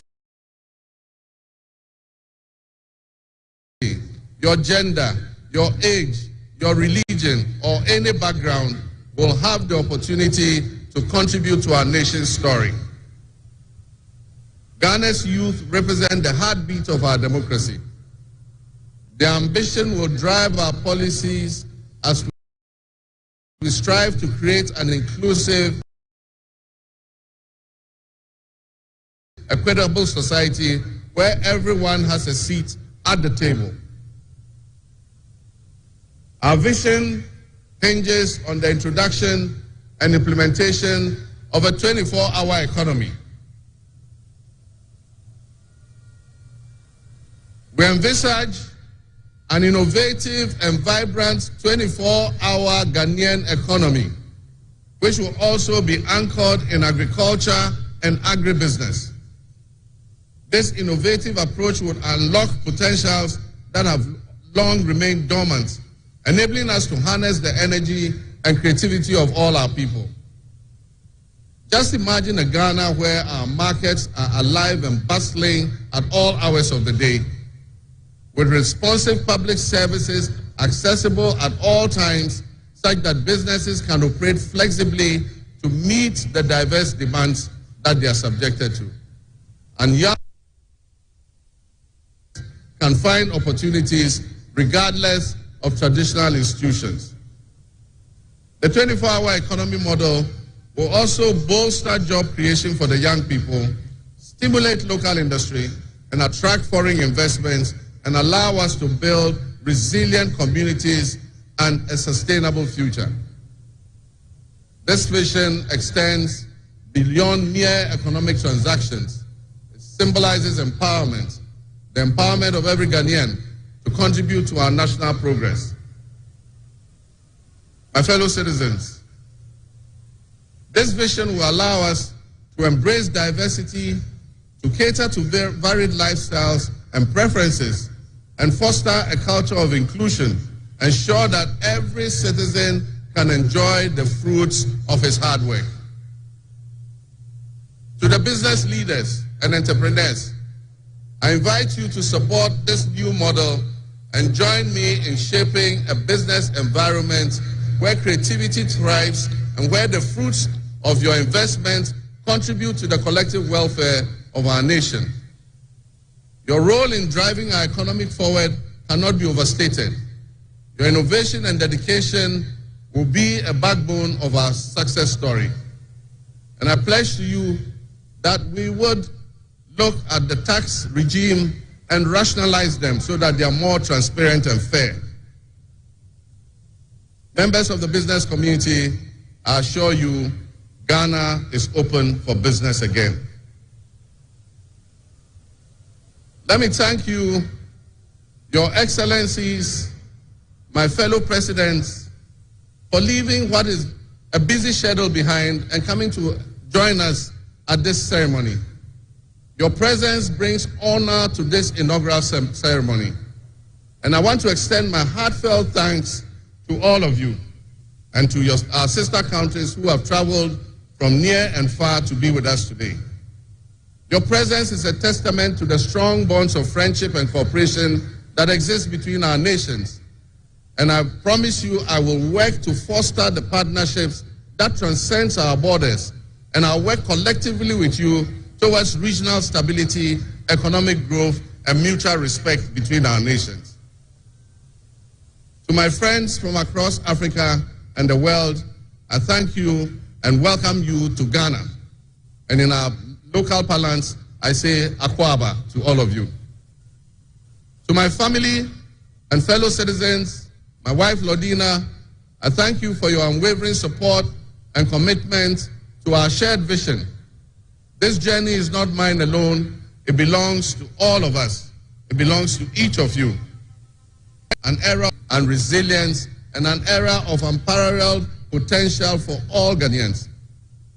We will write the next chapter in Ghana's story, and it will be one of promise, transparency, and transformative progress.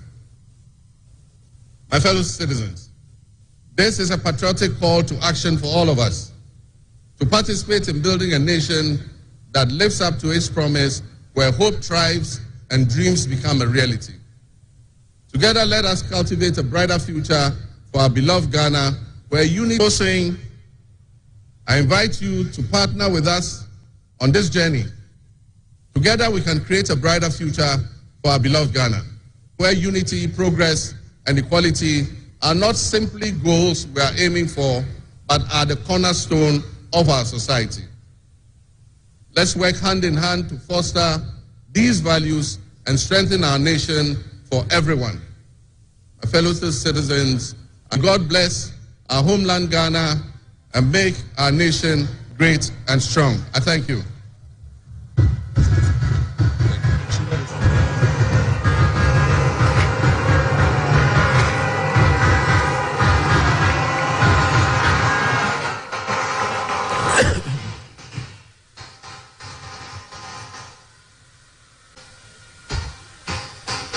Yeah.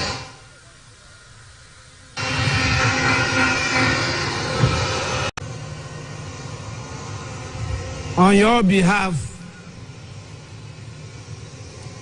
I convey the gratitude of the House to His Excellency, the President of the Republic of Ghana, for his address. Your Excellency, the House is extremely grateful to you.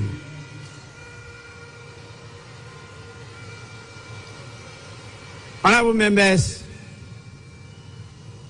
now we have the presence of our special guest of honor in the distinguished personality of His Excellency Bola Ahmed Tinubu, the President of the Republic of the Federal, I should say the Federal Republic of Nigeria. It is my honor to now invite him to deliver his address. Your Excellency, you are welcome to do so now.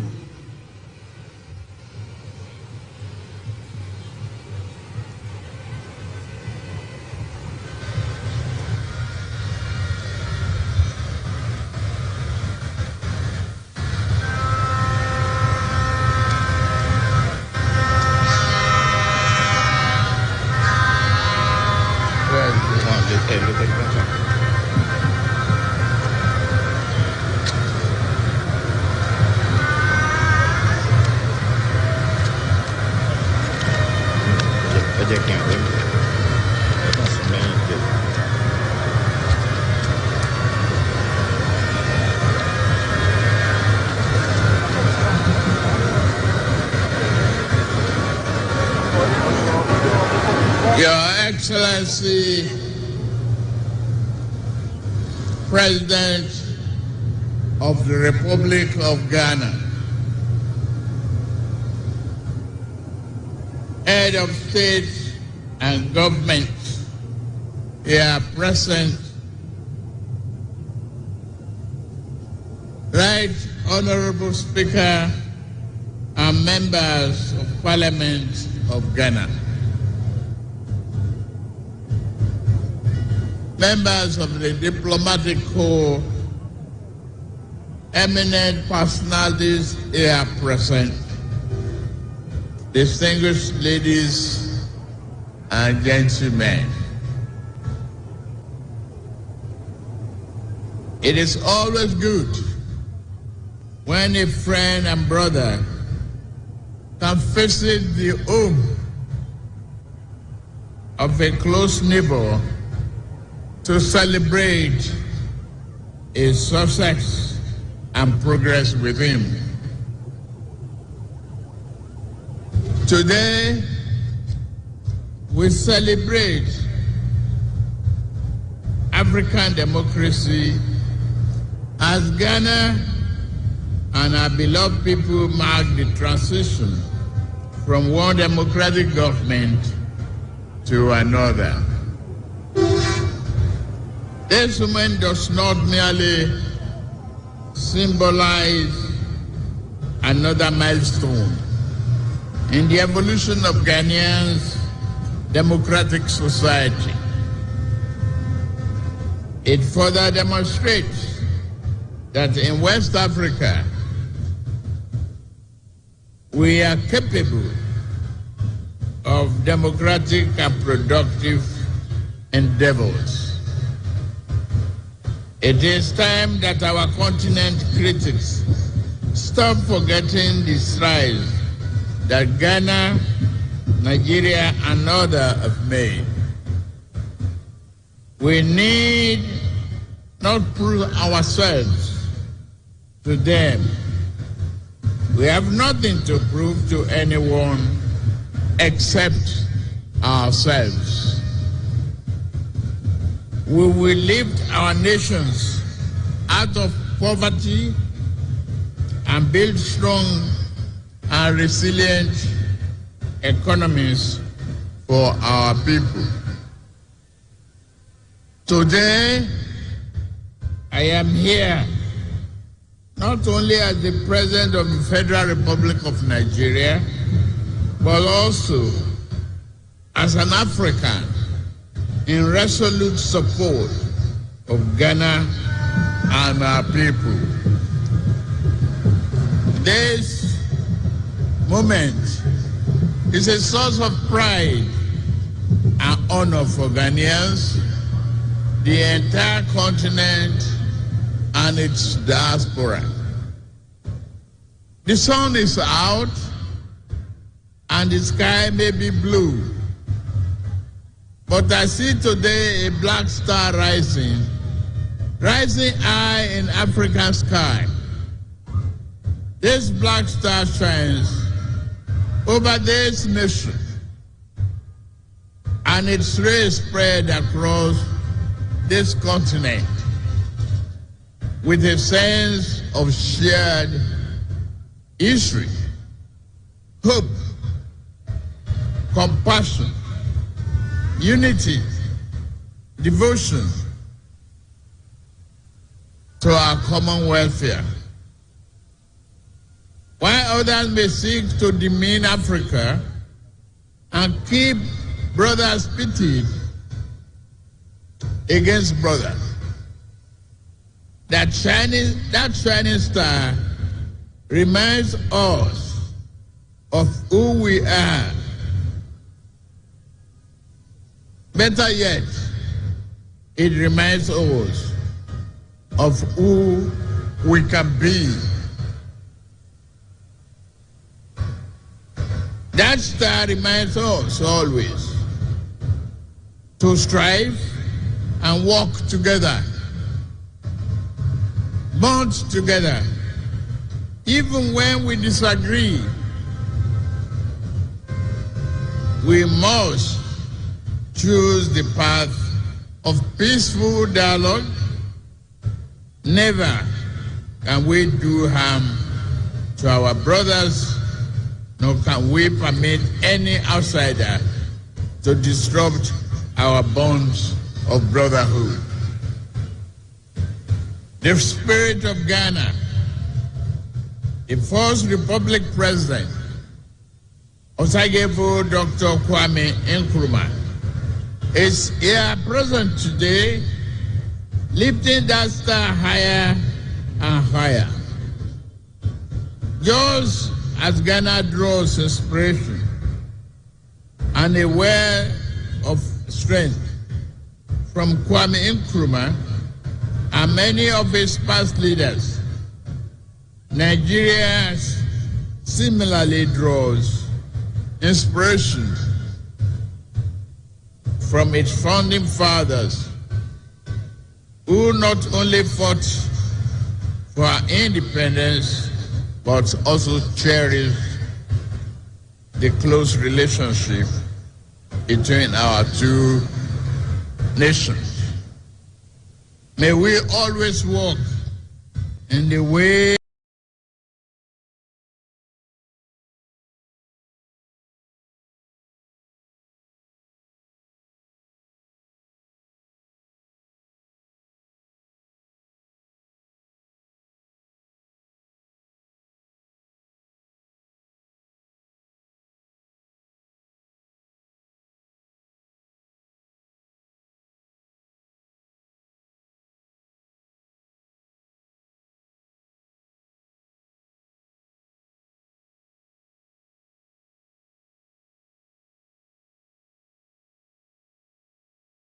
and in the spirit of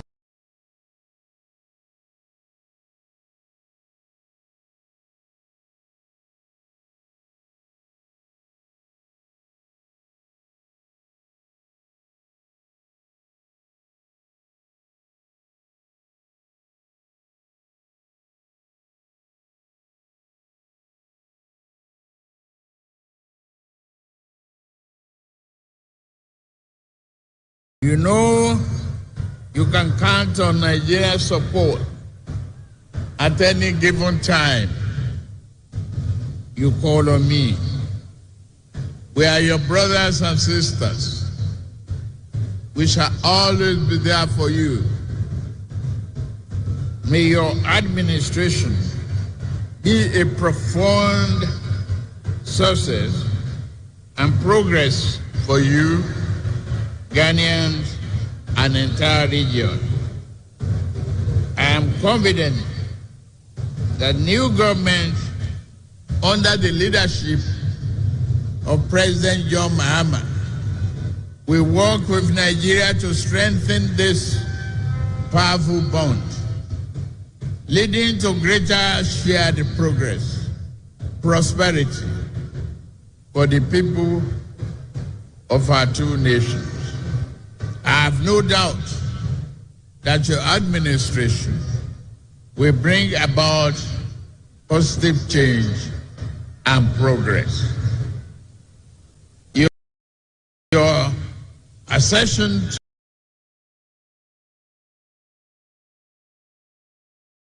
to the power should also mark a new and invigorating momentum in pursuing sub-regional and integration and progress. With laser focus, we can tackle our people's most pressing problem of poverty, youth unemployment, instability, insurgency, and many other problems hampering our desired progress. May Ghana's democracy continue to grow stronger. May progress and prosperity be your portion.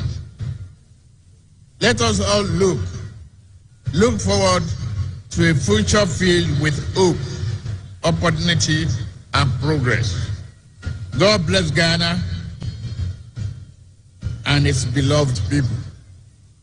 God bless Federal Republic of Nigeria and its beloved people. God bless ECOWAS. God bless our beloved Africa. I thank you for your kind attention. God bless.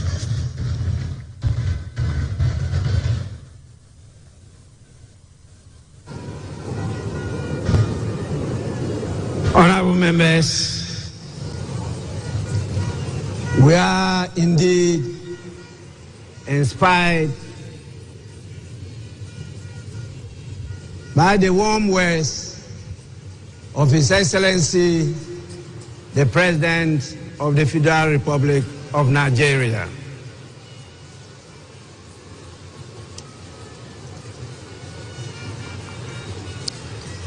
I now have the honor to, on your behalf, invite the visiting heads of state and former presidents to congratulate the President of the Republic of Ghana.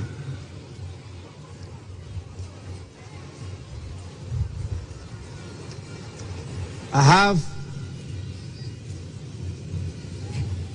a real tall list .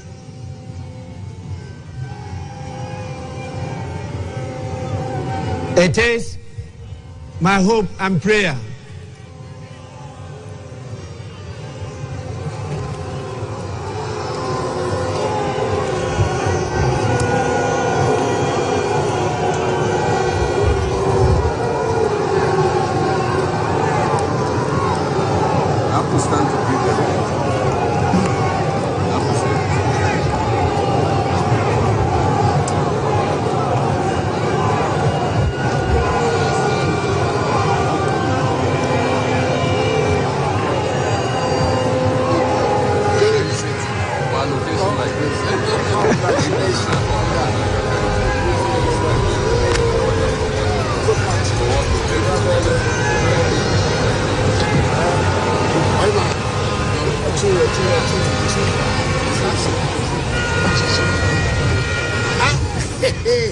twice elected in my kingdom.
These are special.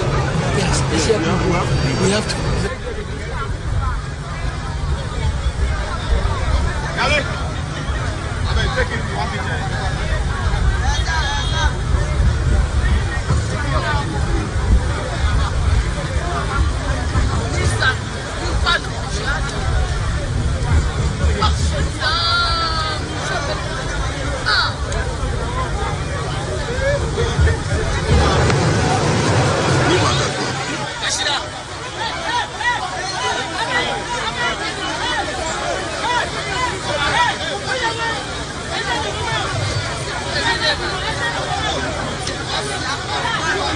As highlighted by the President and our special guest of honor, His Excellency Ahmed Bola Tinubu of the Federal Republic of Nigeria. Now, what else? What is the next on the agenda? Because very soon we will witness. Honorable members, I will now, on your behalf, call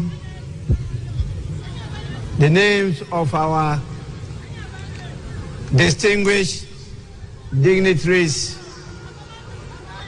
the heads of states and presidents from various countries, to come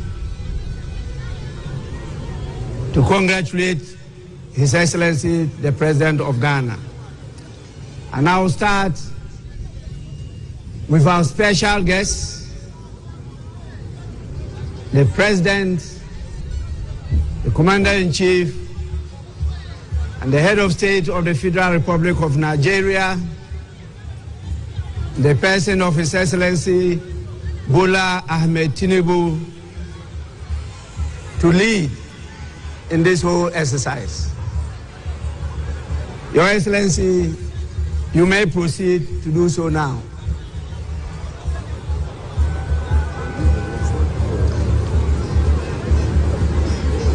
Immediately after him will be His Excellency the President of the Republic of Rwanda, His Excellency Paul Kagame.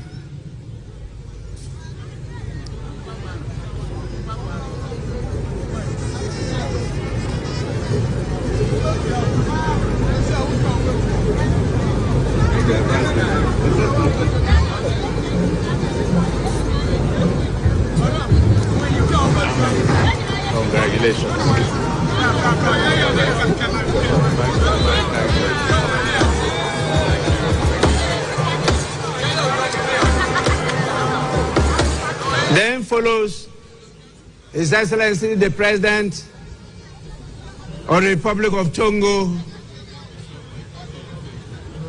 His Excellency Faure Gnassingbé.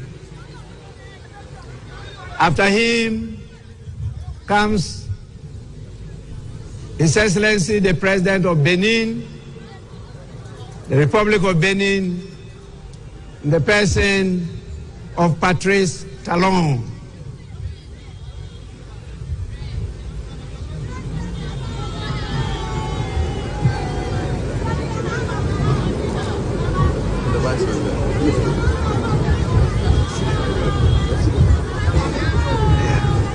Bienvenue. Merci beaucoup.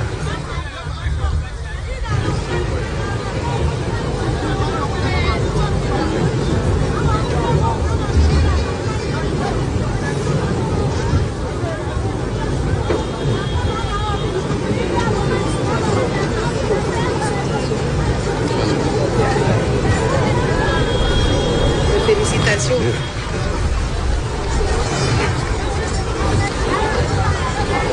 Then follows the President of Gambia, His Excellency Adama Barrow. After him, we have His Excellency Brigadier Julius Maada Bio, the President of the Federal Republic of Sierra Leone.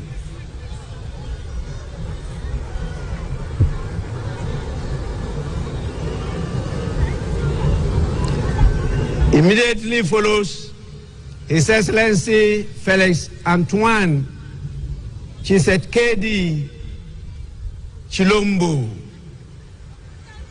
the President of the Democratic Republic of Congo.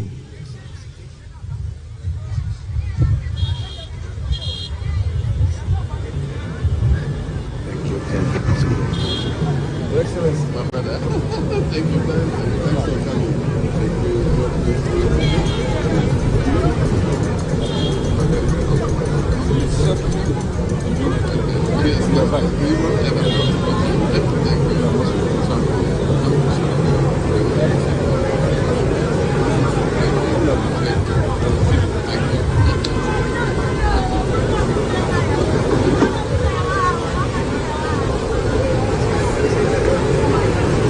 After His Excellency,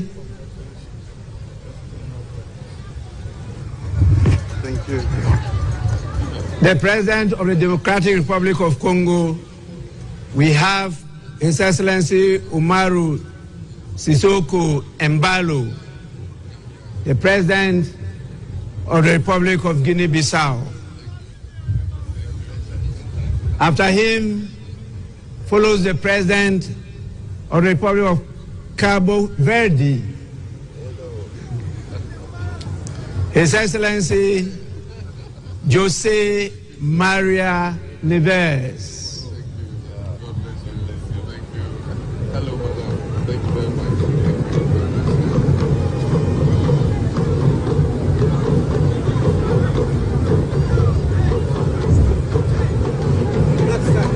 The Black Star.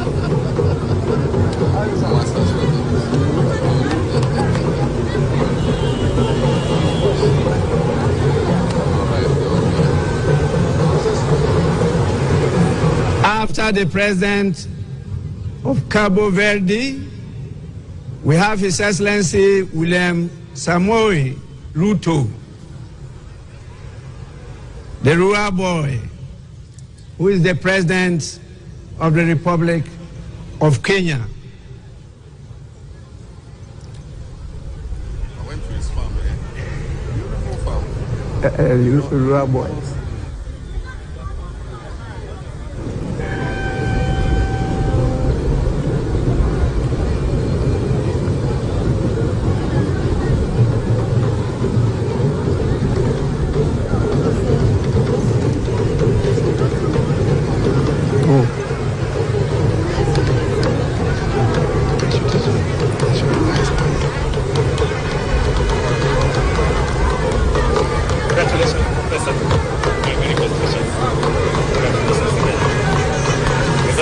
The rural boy.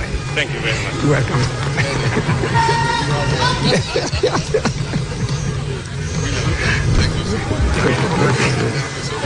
Honorable members, after His Excellency William Ruto, This is a President of the Republic of Liberia, His Excellency Joseph Numa Boakai Sr.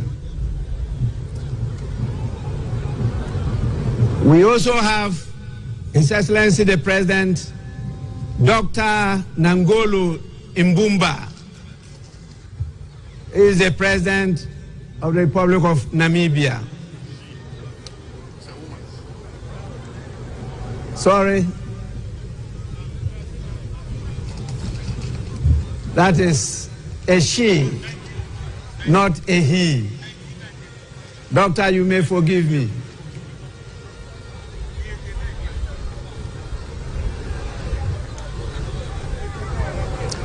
After Her Excellency, the President of Namibia, is His Excellency Bassirou Diomaye Faye, the President of the Republic of Senegal.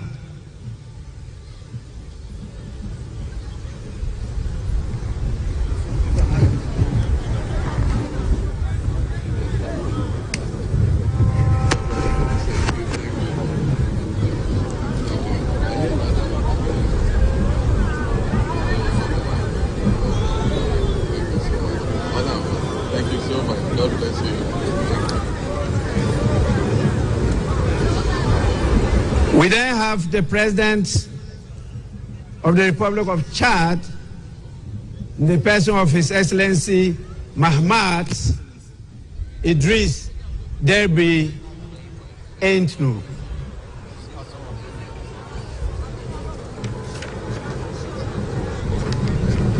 After him, we have the President of the Republic of Botswana,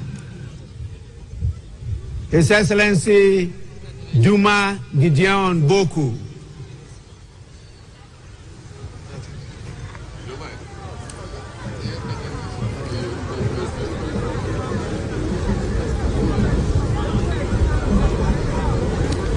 After him comes the head of state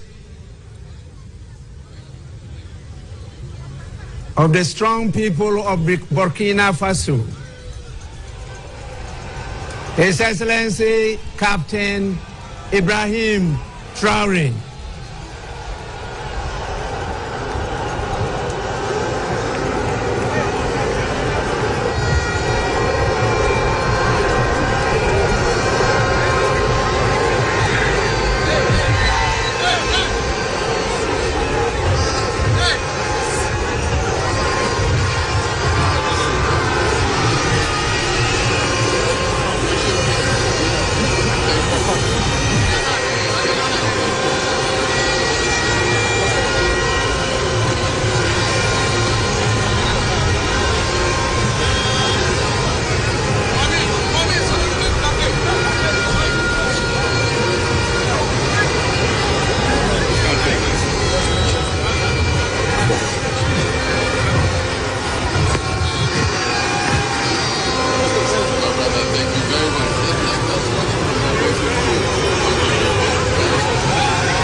Members, the full meaning of Burkina Faso means strong men and women of integrity.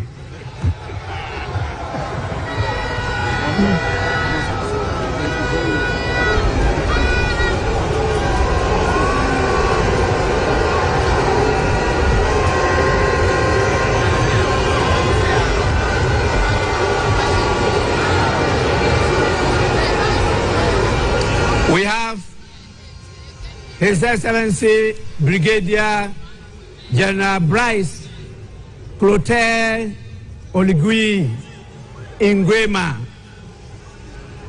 the President of the Republic of Gabon. After him, we have His Excellency Mamadi Doumbouya, who is the President of Guinea-Conakry. And after him, we have the Prime Minister Abdoulaye Maïga is the Prime Minister of Mali.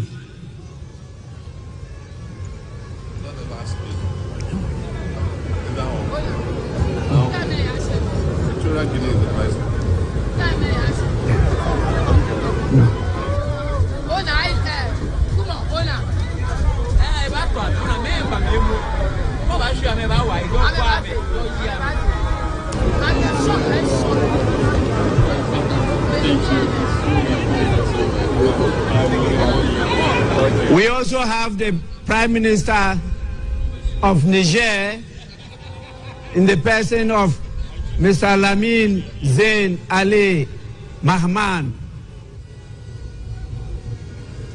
and the Prime Minister of Haiti, His Excellency Fritz Alphonse Jean.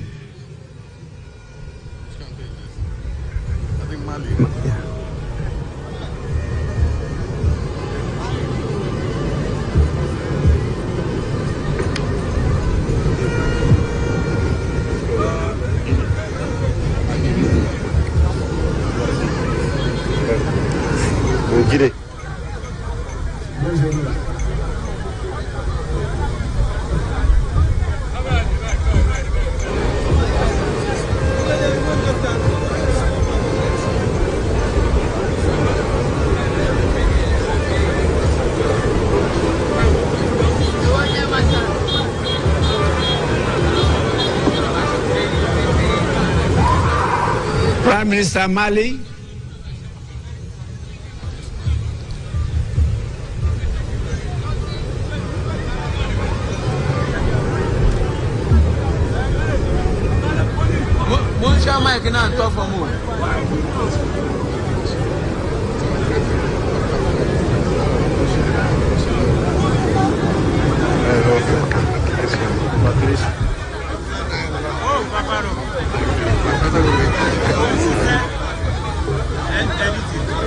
Niger, Prime Minister of Niger.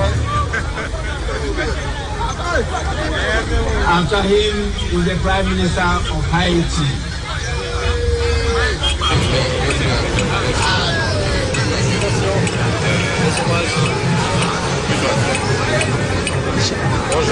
Bonjour, ça va?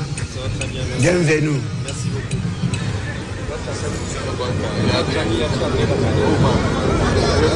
After that, we have the Vice President of Equatorial Guinea, the person of His Excellency Teodoro Obiang Nguema Mbasogo.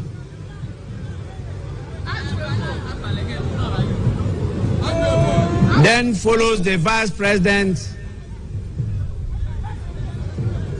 of Uganda,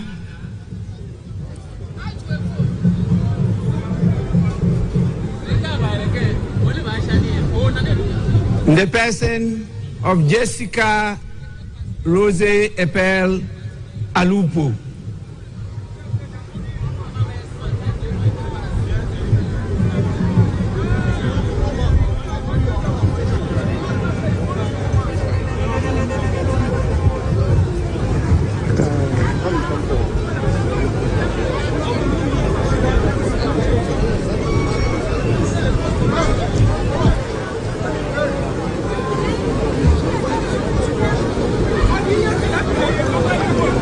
We have the Vice President of the Republic of Tanzania,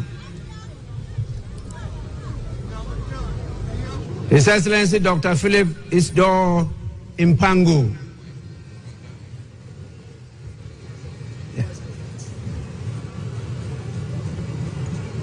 That is rather the Vice President of Tanzania.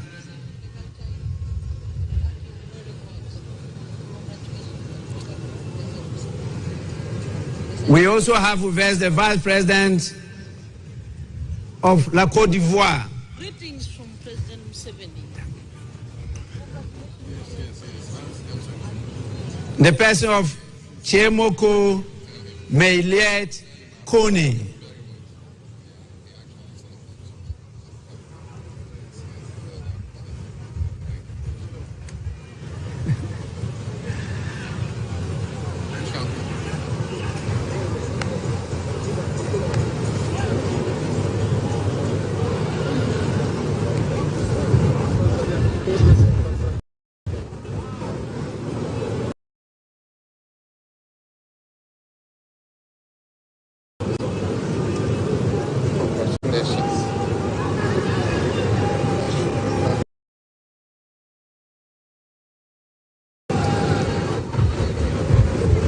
Tanzanite.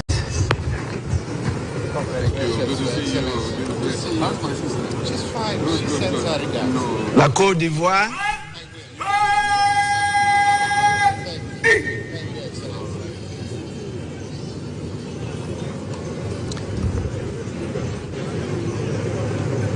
After His Excellency the Vice President of La Côte d'Ivoire, we have the Vice President of Mauritania, His Excellency Mohamed Adihali Khatra.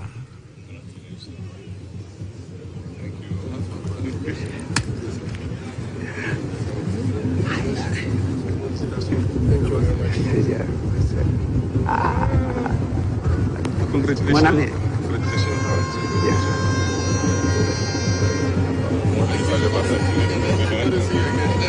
My father.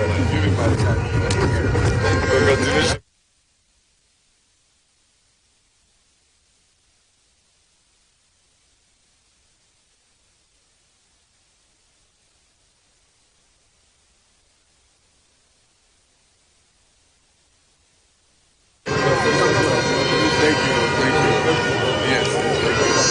The Vice President of Mauritania,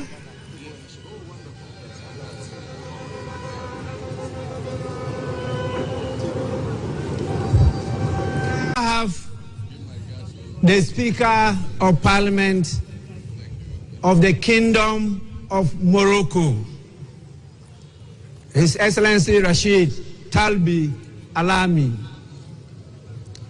After him is the former President of the Federal Republic of Nigeria, His Excellency Olusegun Obasanjo.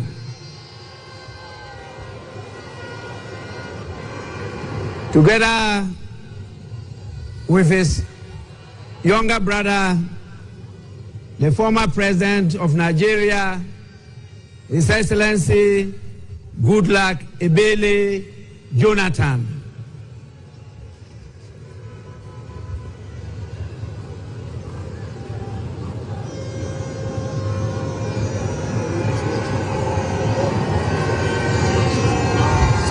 Speaker. Morocco. I'm Speaker of Morocco. Yes. I hope to see you. Yes. Thank you so much for the invitation. Yes, thank you. Thank you. Thank you. Thank you. Thank you.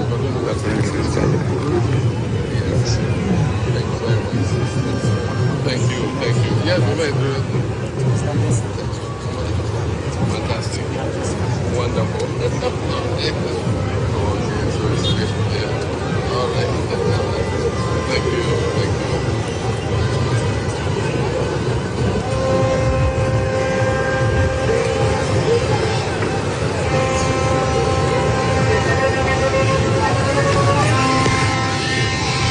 Thanks for coming. Thanks for coming.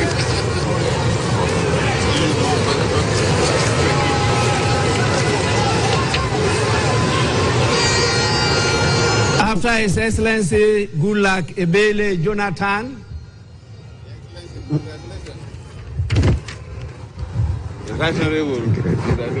My brother. we have the former President of Liberia, in the person of Her Excellency Ellen Johnson Sirleaf.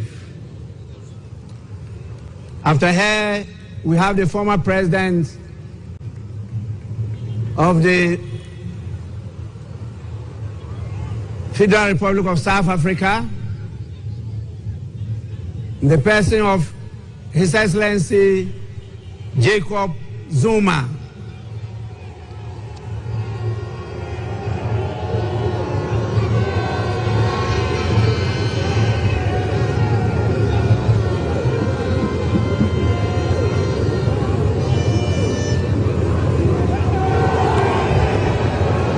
After the former President of South Africa, we have the former President of Germany, His Excellency Christian Wolff.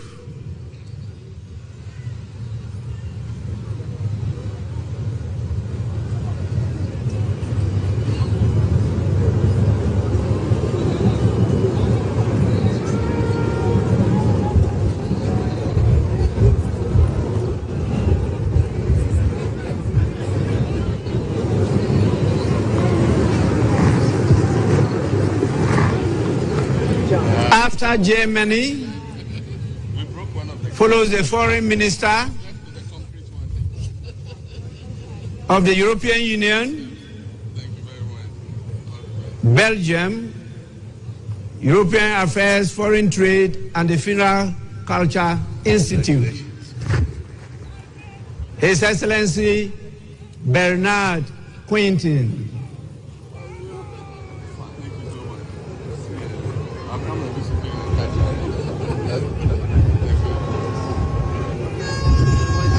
Chairman. Thank you very much. Thanks for coming. Mr. Chairman. Yes. Good to see you, Speaker. Thank you.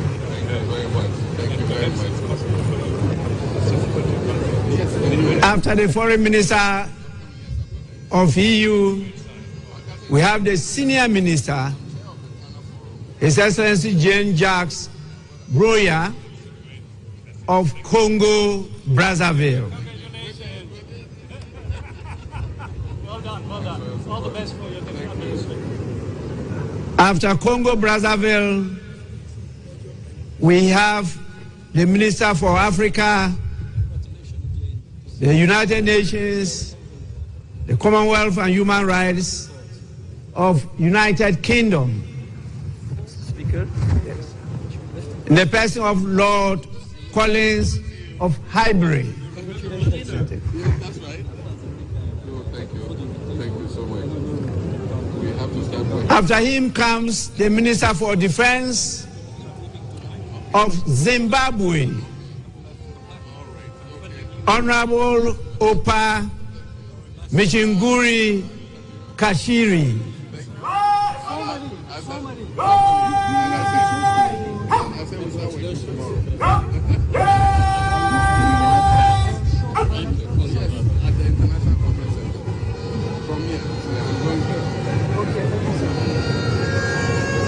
Jean-Jacques.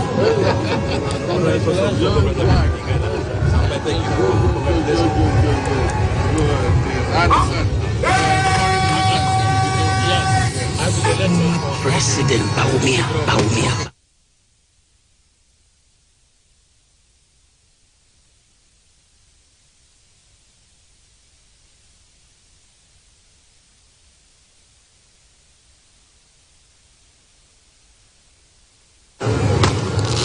So nice to see people.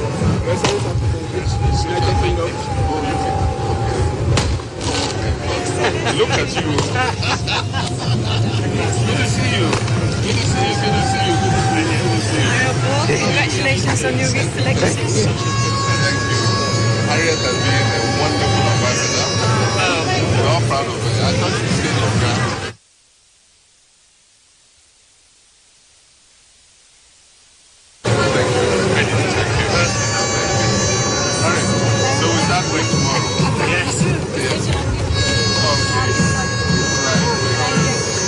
We also have the Minister for Housing, Lands and Maintenance of Barbados, Honorable Dwight Sutherland, Member of Parliament.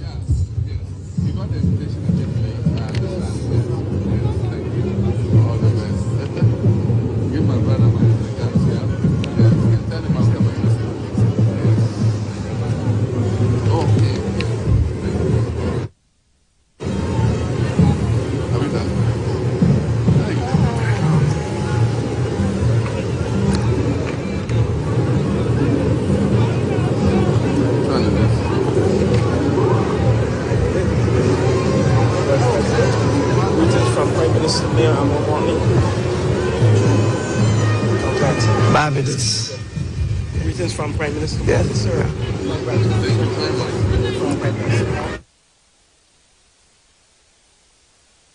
It's quite long.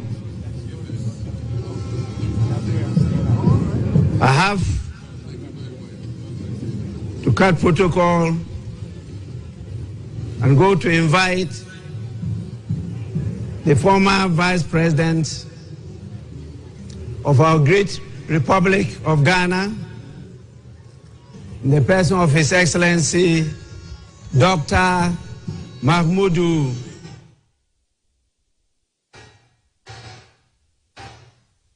Baumia,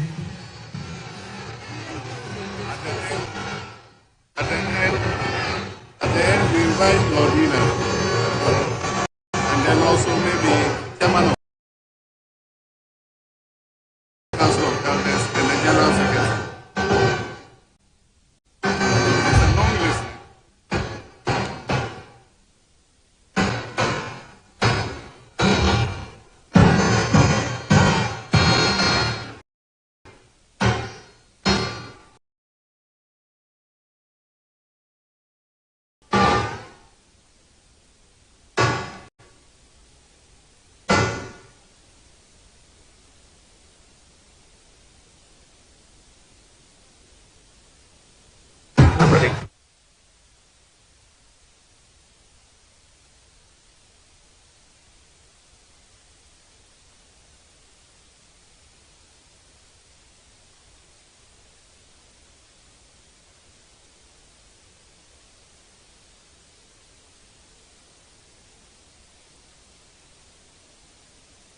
Honorable members, once again, the list is very, very long.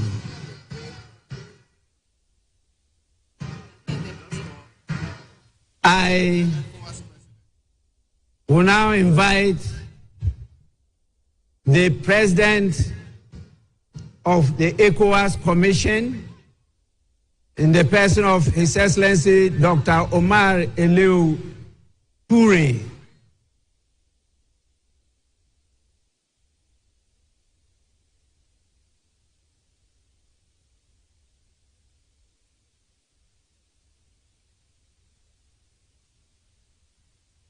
We have so many special envoys and ministers from Czech, Israel, Spain, China, Japan, Russia. We have the mayor of Los Angeles, United States. And please, you are all invited to follow in this order, the order I just mentioned. Thank you. Czech, Israel, Spain, China, Japan, Russia, Mayor of Los Angeles,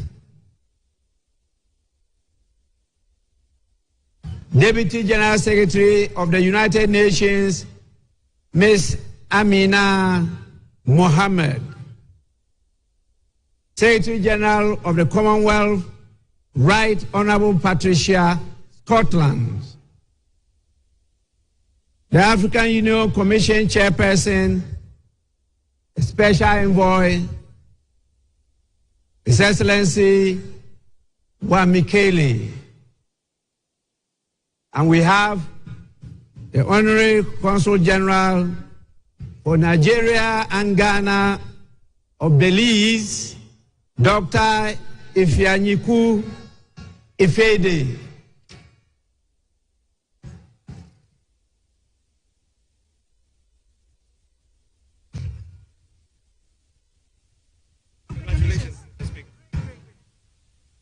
Speaker, expecting the meeting.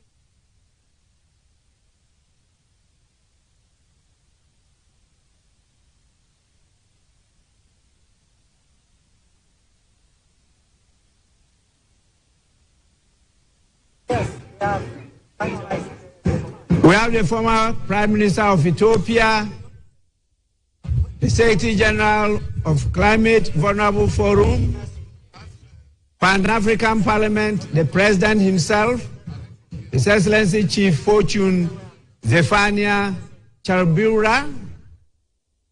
We have the African Development Bank. The President of the African Development Bank is here himself. We have the Vice President of the World Bank in charge of Western and Central Africa. Then the ECOWAS Bank for Investment and Development, the President and Chairman of the Board of Directors, our own Dr. George Ajekum Donko. We have the United Bank for Africa, Chairman of the group, Mr. Tony Elumelu, And we have the ambassador of Bahamas.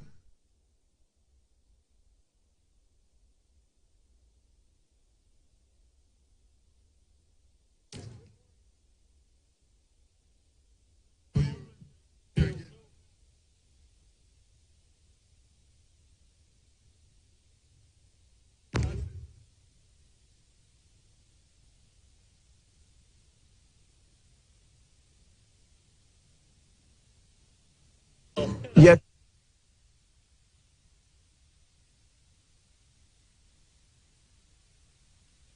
We have the President of the Secretary General of the United Nations Office for West Africa and the Sahel, Mr. Leonardo Santos Simao, and the Deputy National Secretary Advisor to Sheikh Khalid bin Ali Al Khalifa of Bahrain. And then the Executive Director of Africa Development Bank Group,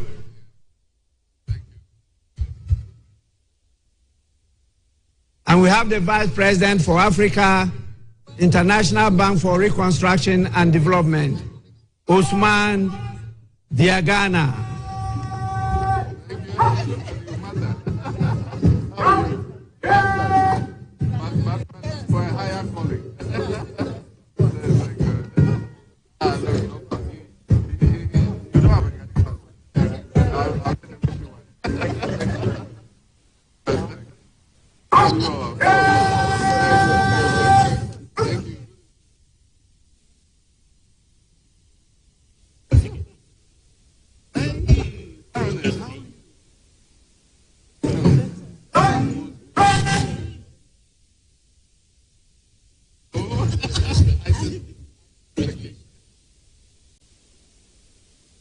After all this, I will invite the former speakers of our parliament. They may come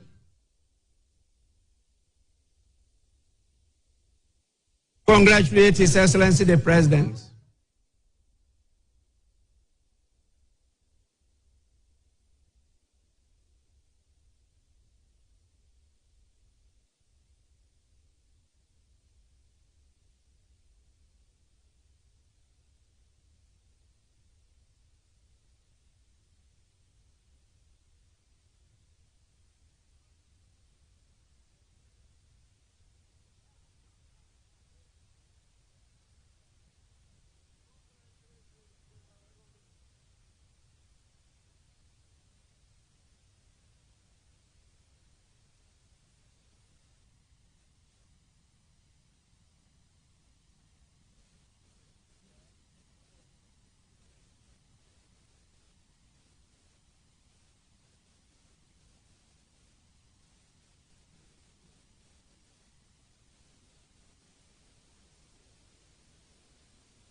I am compelled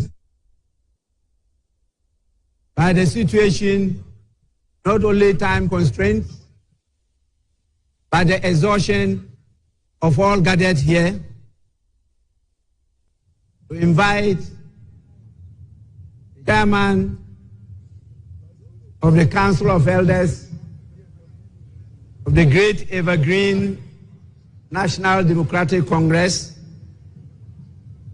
who could at his pleasure come with some of the executives of the party to congratulate His Excellency the President. And we will crown it all with the First Lady of the Republic of Ghana, Her Excellency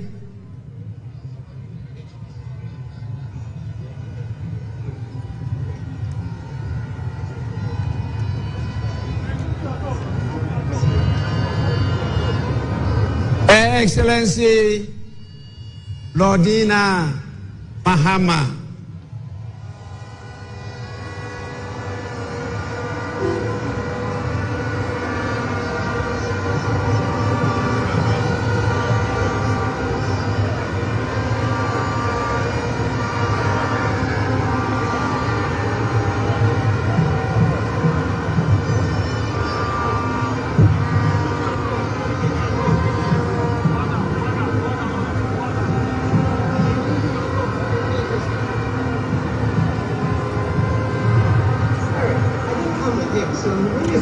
Africa. I forget that I'm no longer African.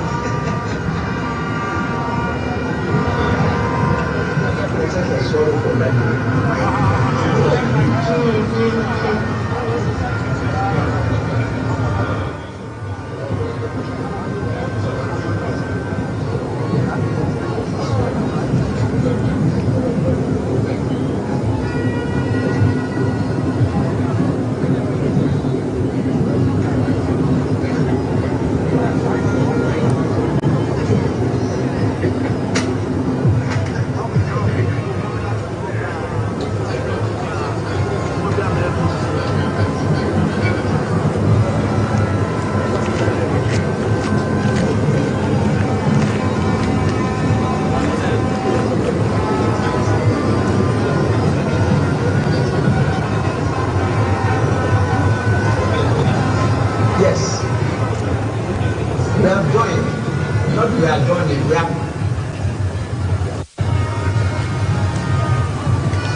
Don't forget yourself. Don't forget yourself.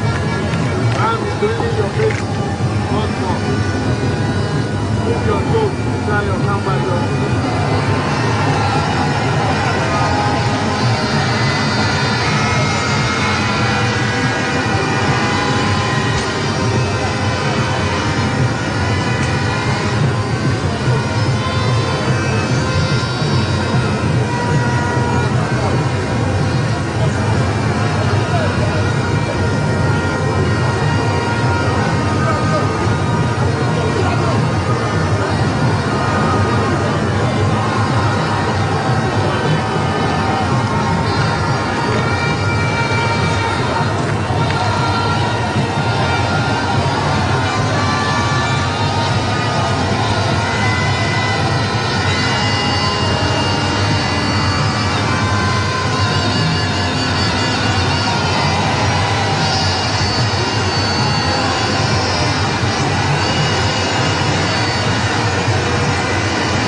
shake your body. Let the blood flow.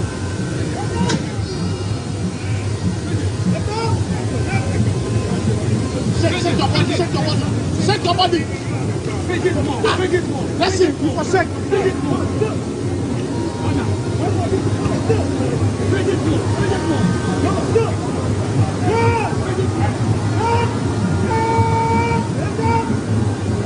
Well done, you are winning. You are winning, well done.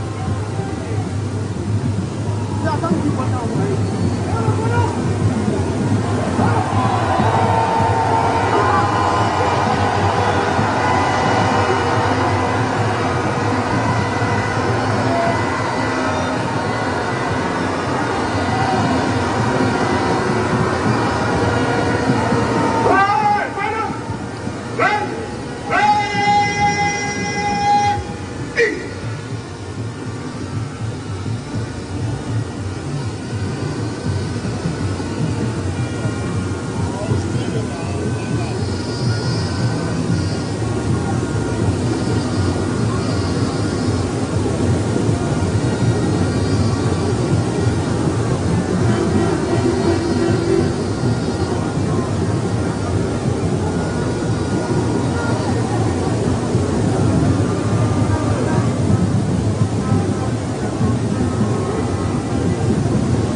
Honorable members,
honorable members,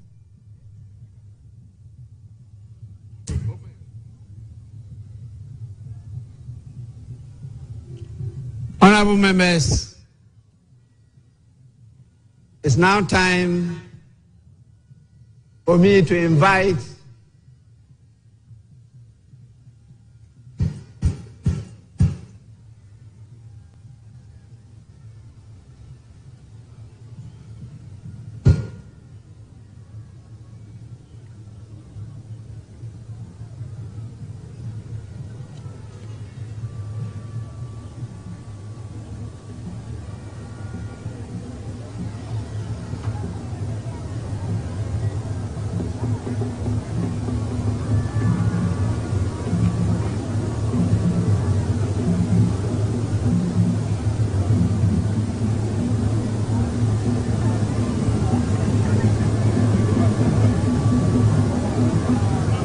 I will now invite the leaders of the House, the majority and the minority leaders, to come and give an indication as to where we proceed to from here.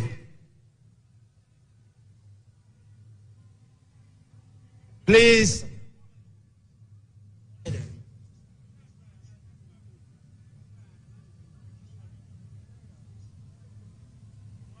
the majority and the minority leaders.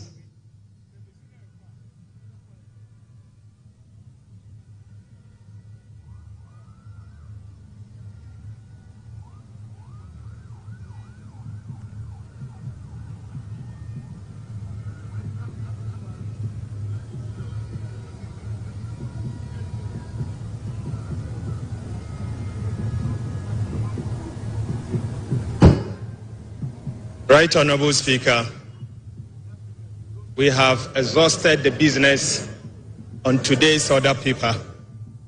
In view of that, I move that this House adjourn to tomorrow at 11 a.m. in the forenoon.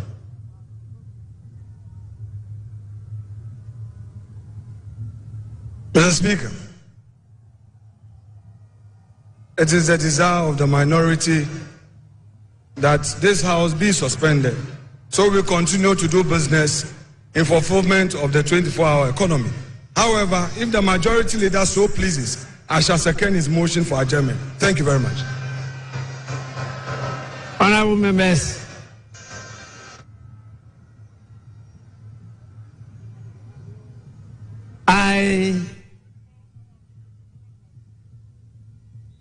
in view of what your leaders have said, adjourn the House to tomorrow, Wednesday, the 8th of January 2025 at 12 noon. The sitting is accordingly adjourned.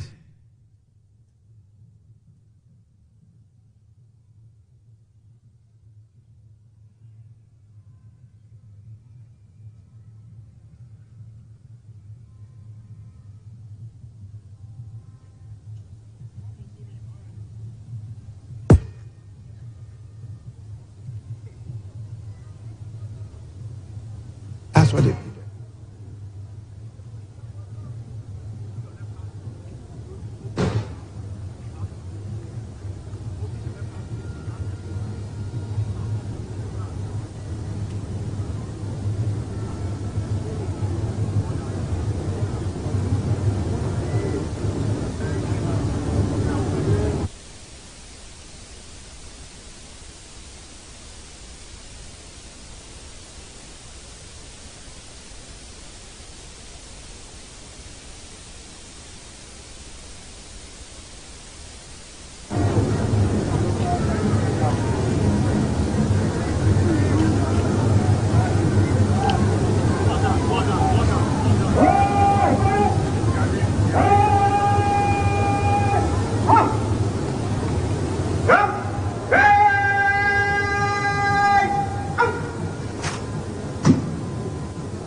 We can't have a full guard of honor without the colors, and on this occasion we'll have the national colors, and that is the flag of Ghana. That is the colors. When we say colors, is basically flag, and that will be on parade. So very shortly we shall see the full complements, and then we'll see how beautifully it will be executed. Yeah. And as mentioned, there shall be the playing of the national anthem, which will be followed with 21 gun salute. The 21 gun salute is the highest level of honor in ceremonial salutes, and this surpasses all other salutes with fewer rounds. So how would the 21 gun salute? So the 21 gun salute, is it from the sea, or because it has happened from the sea before with the Ghana Navy doing their thing? On this occasion, it will be fired not too far away from the sea, and that will also be done by the Ghana Navy. Right. And why the Ghana Navy? So it depends on the duty service that has been selected to perform. So as I mentioned, we have Ghana Air Force. The military can also do the same thing. Yes, we can have the Ghana Navy, the Ghana Army, and that's the 66th Artillery Regiment. They have done that in the past. Okay. So it can fall on any of the services to undertake that task. So right now we can see in our screen the procession by the Right Honorable Speaker. And behind him is the vice presidents, and the president. They are moving towards the area where we'll have the full guard of honor. And as mentioned earlier, His Excellency John Dramani Mahama will inspect his first guard of honor as the Commander-in-Chief of the Ghana Armed Forces.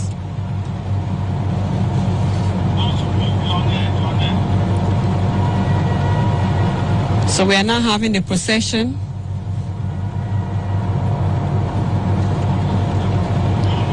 towards the area where the full guard of honor will take place. You have in your screen there the ceremonial ADCs, also escorted. Ladies and gentlemen, officials of Parliament, the Vice President, and the President of the Republic of Ghana are recessing from the chamber. The President, His Excellency John Dramani Mahama, will now inspect his first guard of honor as the Commander-in-Chief of the Ghana Armed Forces and the 9th Parliament President of the 4th Republic of Ghana.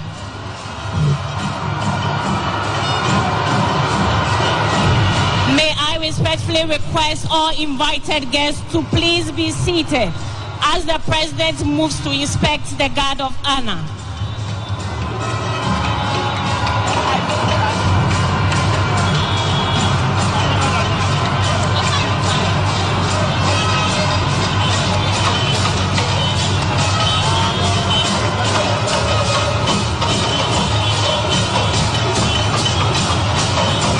The President will be accompanied by the Vice President, the Speaker of Parliament, the Chief Justice, and his ceremonial aide-de-camp to the saluting days.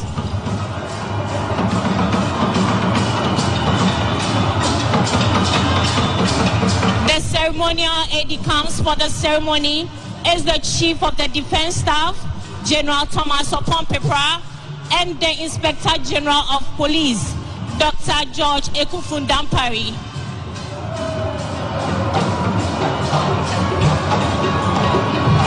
Honor is a military ceremony performed on special occasions to convey respect, dignity, and solemnity. A guard of honor is a formal gesture offered to dignitaries such as heads of state, government, distinguished guests. The guard of honor is under the command of Lieutenant Ghana Navy Kenneth Opoku. The second in command is Sub-Lieutenant Harrison Na. The color ensign is Sub-Lieutenant Richard Abuaji Sapon. The conducting warrant officer is Chief Petty Officer Class 2 Kwa Richard. The color escorts are Petty Officer Class 2 Amuri Koko Daniel and Petty Officer Class 2 Owusu Emmanuel. Staff General Thomas Oponpepra. Shall we please be upstanding for the national anthem and the 21 gun salute as mentioned earlier.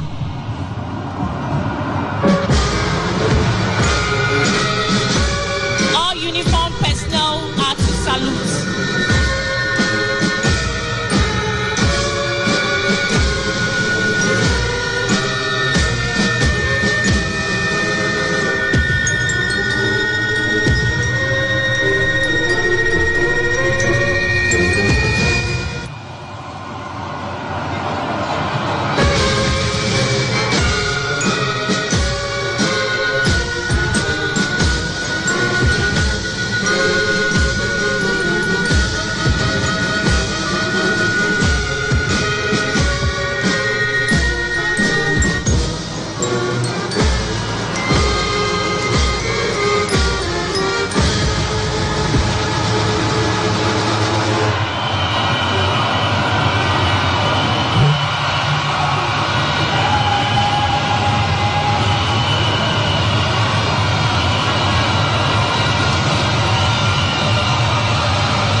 parade commander is marching to ask permission for the inspection of the parade. After Your Excellency, Presidential Inauguration Ceremony, Guard of Honor Subject, Guard mounted by the Ghana Navy, 96 bank and file with the Ghana Navy Regimental Band in attendance, ready for inspection. Lieutenant Ghana Navy, Kenneth Opoku, report Your Excellency. Aye, Your Excellency.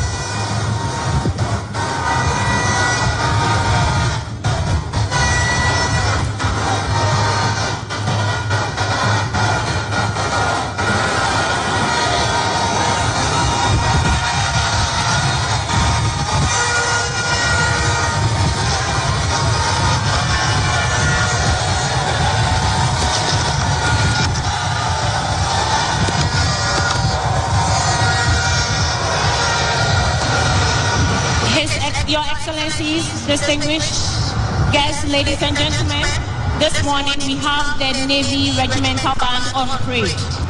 It's under the command of Sub-Lieutenant Doris Ibuni.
introduction over. May I have your permission to march off the guard? Aye, Your Excellency.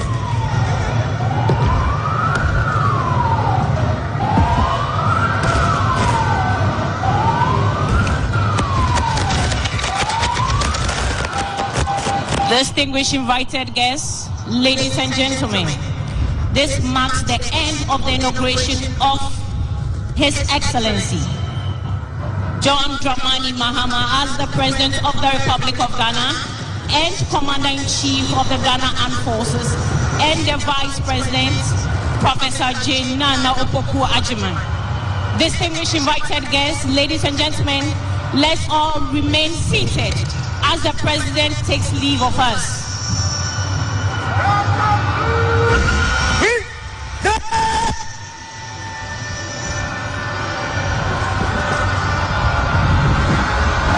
Shall we please be upstanding for the national anthem? All uniformed personnel are entreated to salute.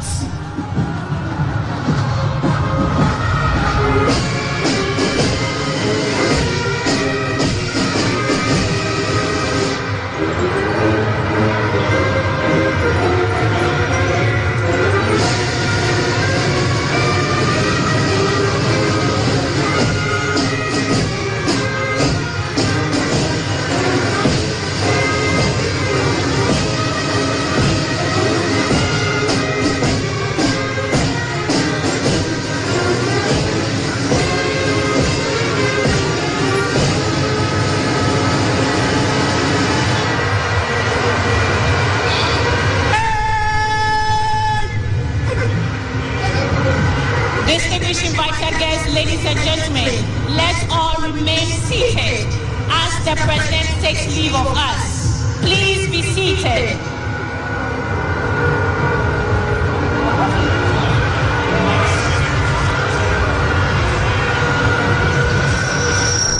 After the President leaves, the Vice President will also depart.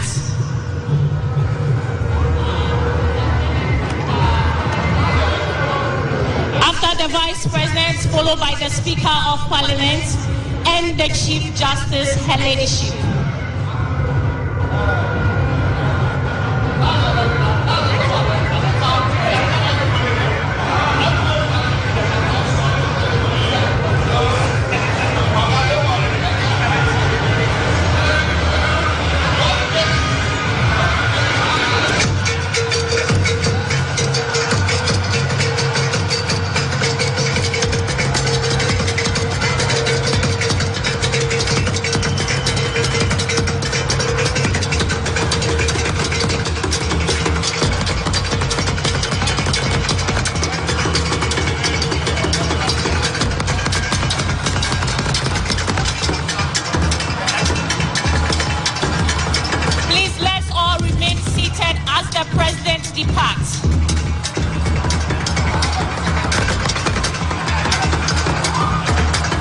Dignitaries will depart as protocol demands.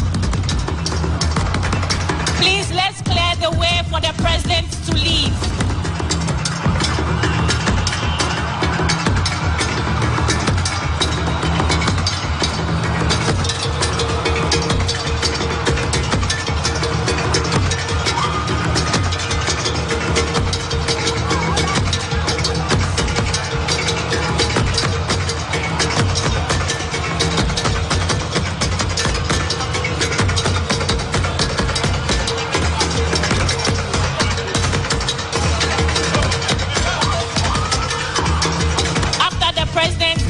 President will also leave,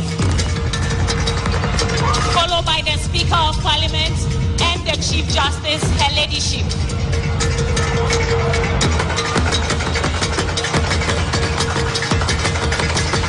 Your Excellencies, distinguished invited guests, our heads of state and dignitaries will depart in order as they came in.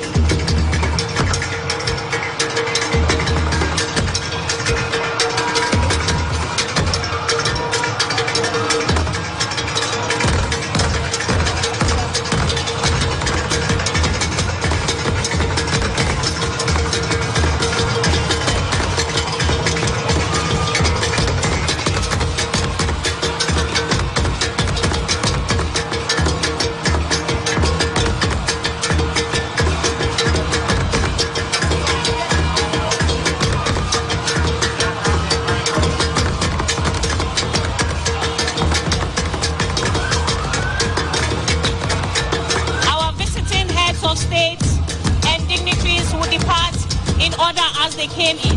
The first to depart will be the President of Nigeria, followed by Benin, Burkina Faso, Cape Verde, Côte d'Ivoire, Congo-Brazzaville, Democratic Republic of Congo, Equatorial Guinea, Egypt, The Gambia, Guinea, Guinea-Bissau, Kenya, Liberia, Mali, Mauritania, Niger, Namibia, Rwanda, Senegal, Sierra Leone, South Africa, Uganda, Tanzania, Togo, Botswana, Barbados, Morocco, and Gabon.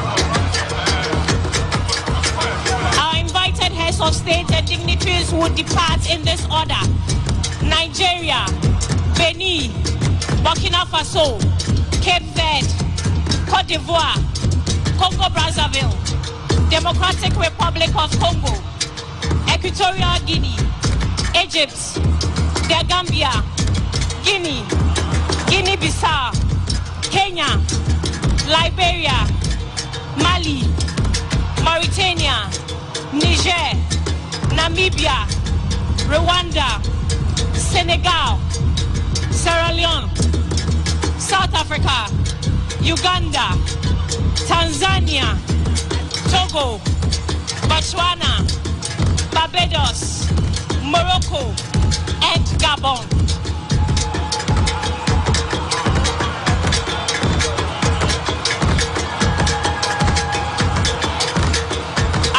His Excellency John Agyekum Kufuor will also depart, followed by His Excellency Nana Addo Dankwa Akufo-Addo and Her Excellency Rebecca Akufo-Addo, followed by His Excellency Dr. Muhammadu Bawumia and Her Excellency Samira Bawumia. The rest will depart in other as protocol demands. Thank you. I am Squadron Leader Gabriela Lawson from the Department of Public Relations of the Ghana Armed Forces, and I have been your master of ceremony for today's program. Thank you.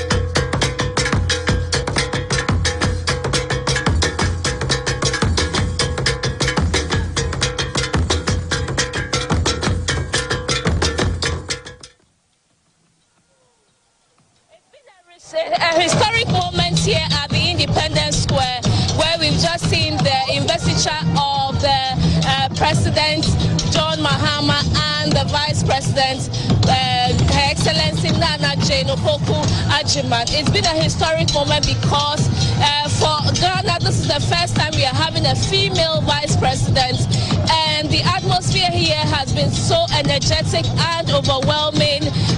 The two high dignitaries took the oath of office a while ago, and addressing the country, President Mahama laid before the public 4 key pillars that he would want to focus on. He mentioned the economy, he mentioned infrastructure development, he mentioned youth unemployment, he also mentioned agricultural driven projects. He also talked about we being prepared when it comes to pandemics, so he's going to strengthen the health system. These are some of the key things that I resonated with me. I don't know about you, Maureen. Right, so he spoke about the 4 key thematic areas that you'll be preoccupied with in the short term. And that has to do specifically with the Ghanaian economy. Number one is going to restore macroeconomic stability, make sure that he reins down inflation, brings down our debt levels, and improve the whole macroeconomic environment. Number two, he will be beginning a process to open Ghana up for business again. According to him, a lot of businesses have left Ghana because of the kind of fiscal environment that they found in the last 4 years. So what he's going to do, which is number two, is to make sure that he opens Ghana up for business again. And so he's saying Ghana is ready to work again. Number three, the president wants to ensure accountability and openness. That's where he'll be dealing with corruption, and also making sure that he puts in place the necessary structures to ensure that even the appointees that he's dealing with now do not find themselves engaging in corrupt practices. And if any of them happen to do so, the structures will be able to identify them and, met out the necessary punishment. He's been talking about the 24-hour economy, and he's inviting the private sector, he's inviting the international business community to buy into this idea of a 24-hour economy where for 24 hours, Ghana is not going to sleep. Businesses are not going to sleep. The key public sector service providers, like the DVLA, like the passport service, the passport office, the 24-hour economy, these organizations are going to be working around the clock to ensure that the ease of doing business improves, and the turnaround time of doing business actually is shortened to improve the business environment. His Excellency has also been talking about the fact that he's going to reset Ghana. I mean, certainly you would expect that resetting Ghana, appears in his speech, that he will reset Ghana. He's inviting Ghanaians to have a change in attitude, to come and make sure that we have a mother Ghana that we'll all be proud of, certainly. So His Excellency the President also talked about inclusiveness. He talked about focusing on innovation. He also said he would be transparent. I mean, he would be accountable for his actions and the actions of the members of his government.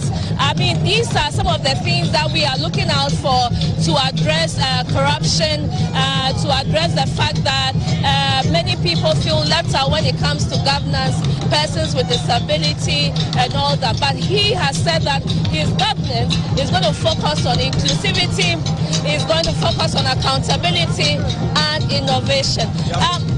He has also reassured the millions of people who voted for him that he is going to turn those votes into a profitable venture, a venture that will serve them well, and that he is not going to disappoint them, even though he admits that the task ahead is a tall order. He started his speech by painting the global economy, how COVID-19, how climate change has affected the global economy. And so it is not the economy that we used to have some decade ago. A lot of things have changed, which he admits. He also admits how COVID-19 affected the Ghanaian economy.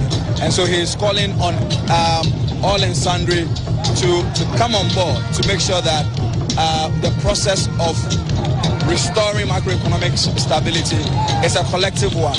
He's also been advising us to embrace brotherliness, especially in the ECOWAS sub-region. The fact that, I mean, we have persons in Burkina Faso who are Kusasis, we have persons in Ivory Coast who are Kans, we have persons in Togo who are Evers, we have persons in Nigeria who have some connections with the Gan community here in Ghana. And so he says that we are a one body. I mean, immediately after he won the elections, you realize that he's been dashing to his ECOWAS his ECOWAS neighbors and making sure that he kickstarts that whole process of having a mutually beneficial relationship with these neighbors which are close to us. So you see that almost all of them in the sub-region came for his investiture, the keynote speaker and the Nigerian president, Tinubu. I'm being told that this inauguration has been widely patronized by more African countries or more dignitaries from the world and African countries especially. It has never been seen before. What has that got to say with our bilateral relations with our foreign neighbors? For me, I think it is to be expected. I mean, this is his first step, so to speak. The international community has been keeping their eye on Ghana. They know the economic challenges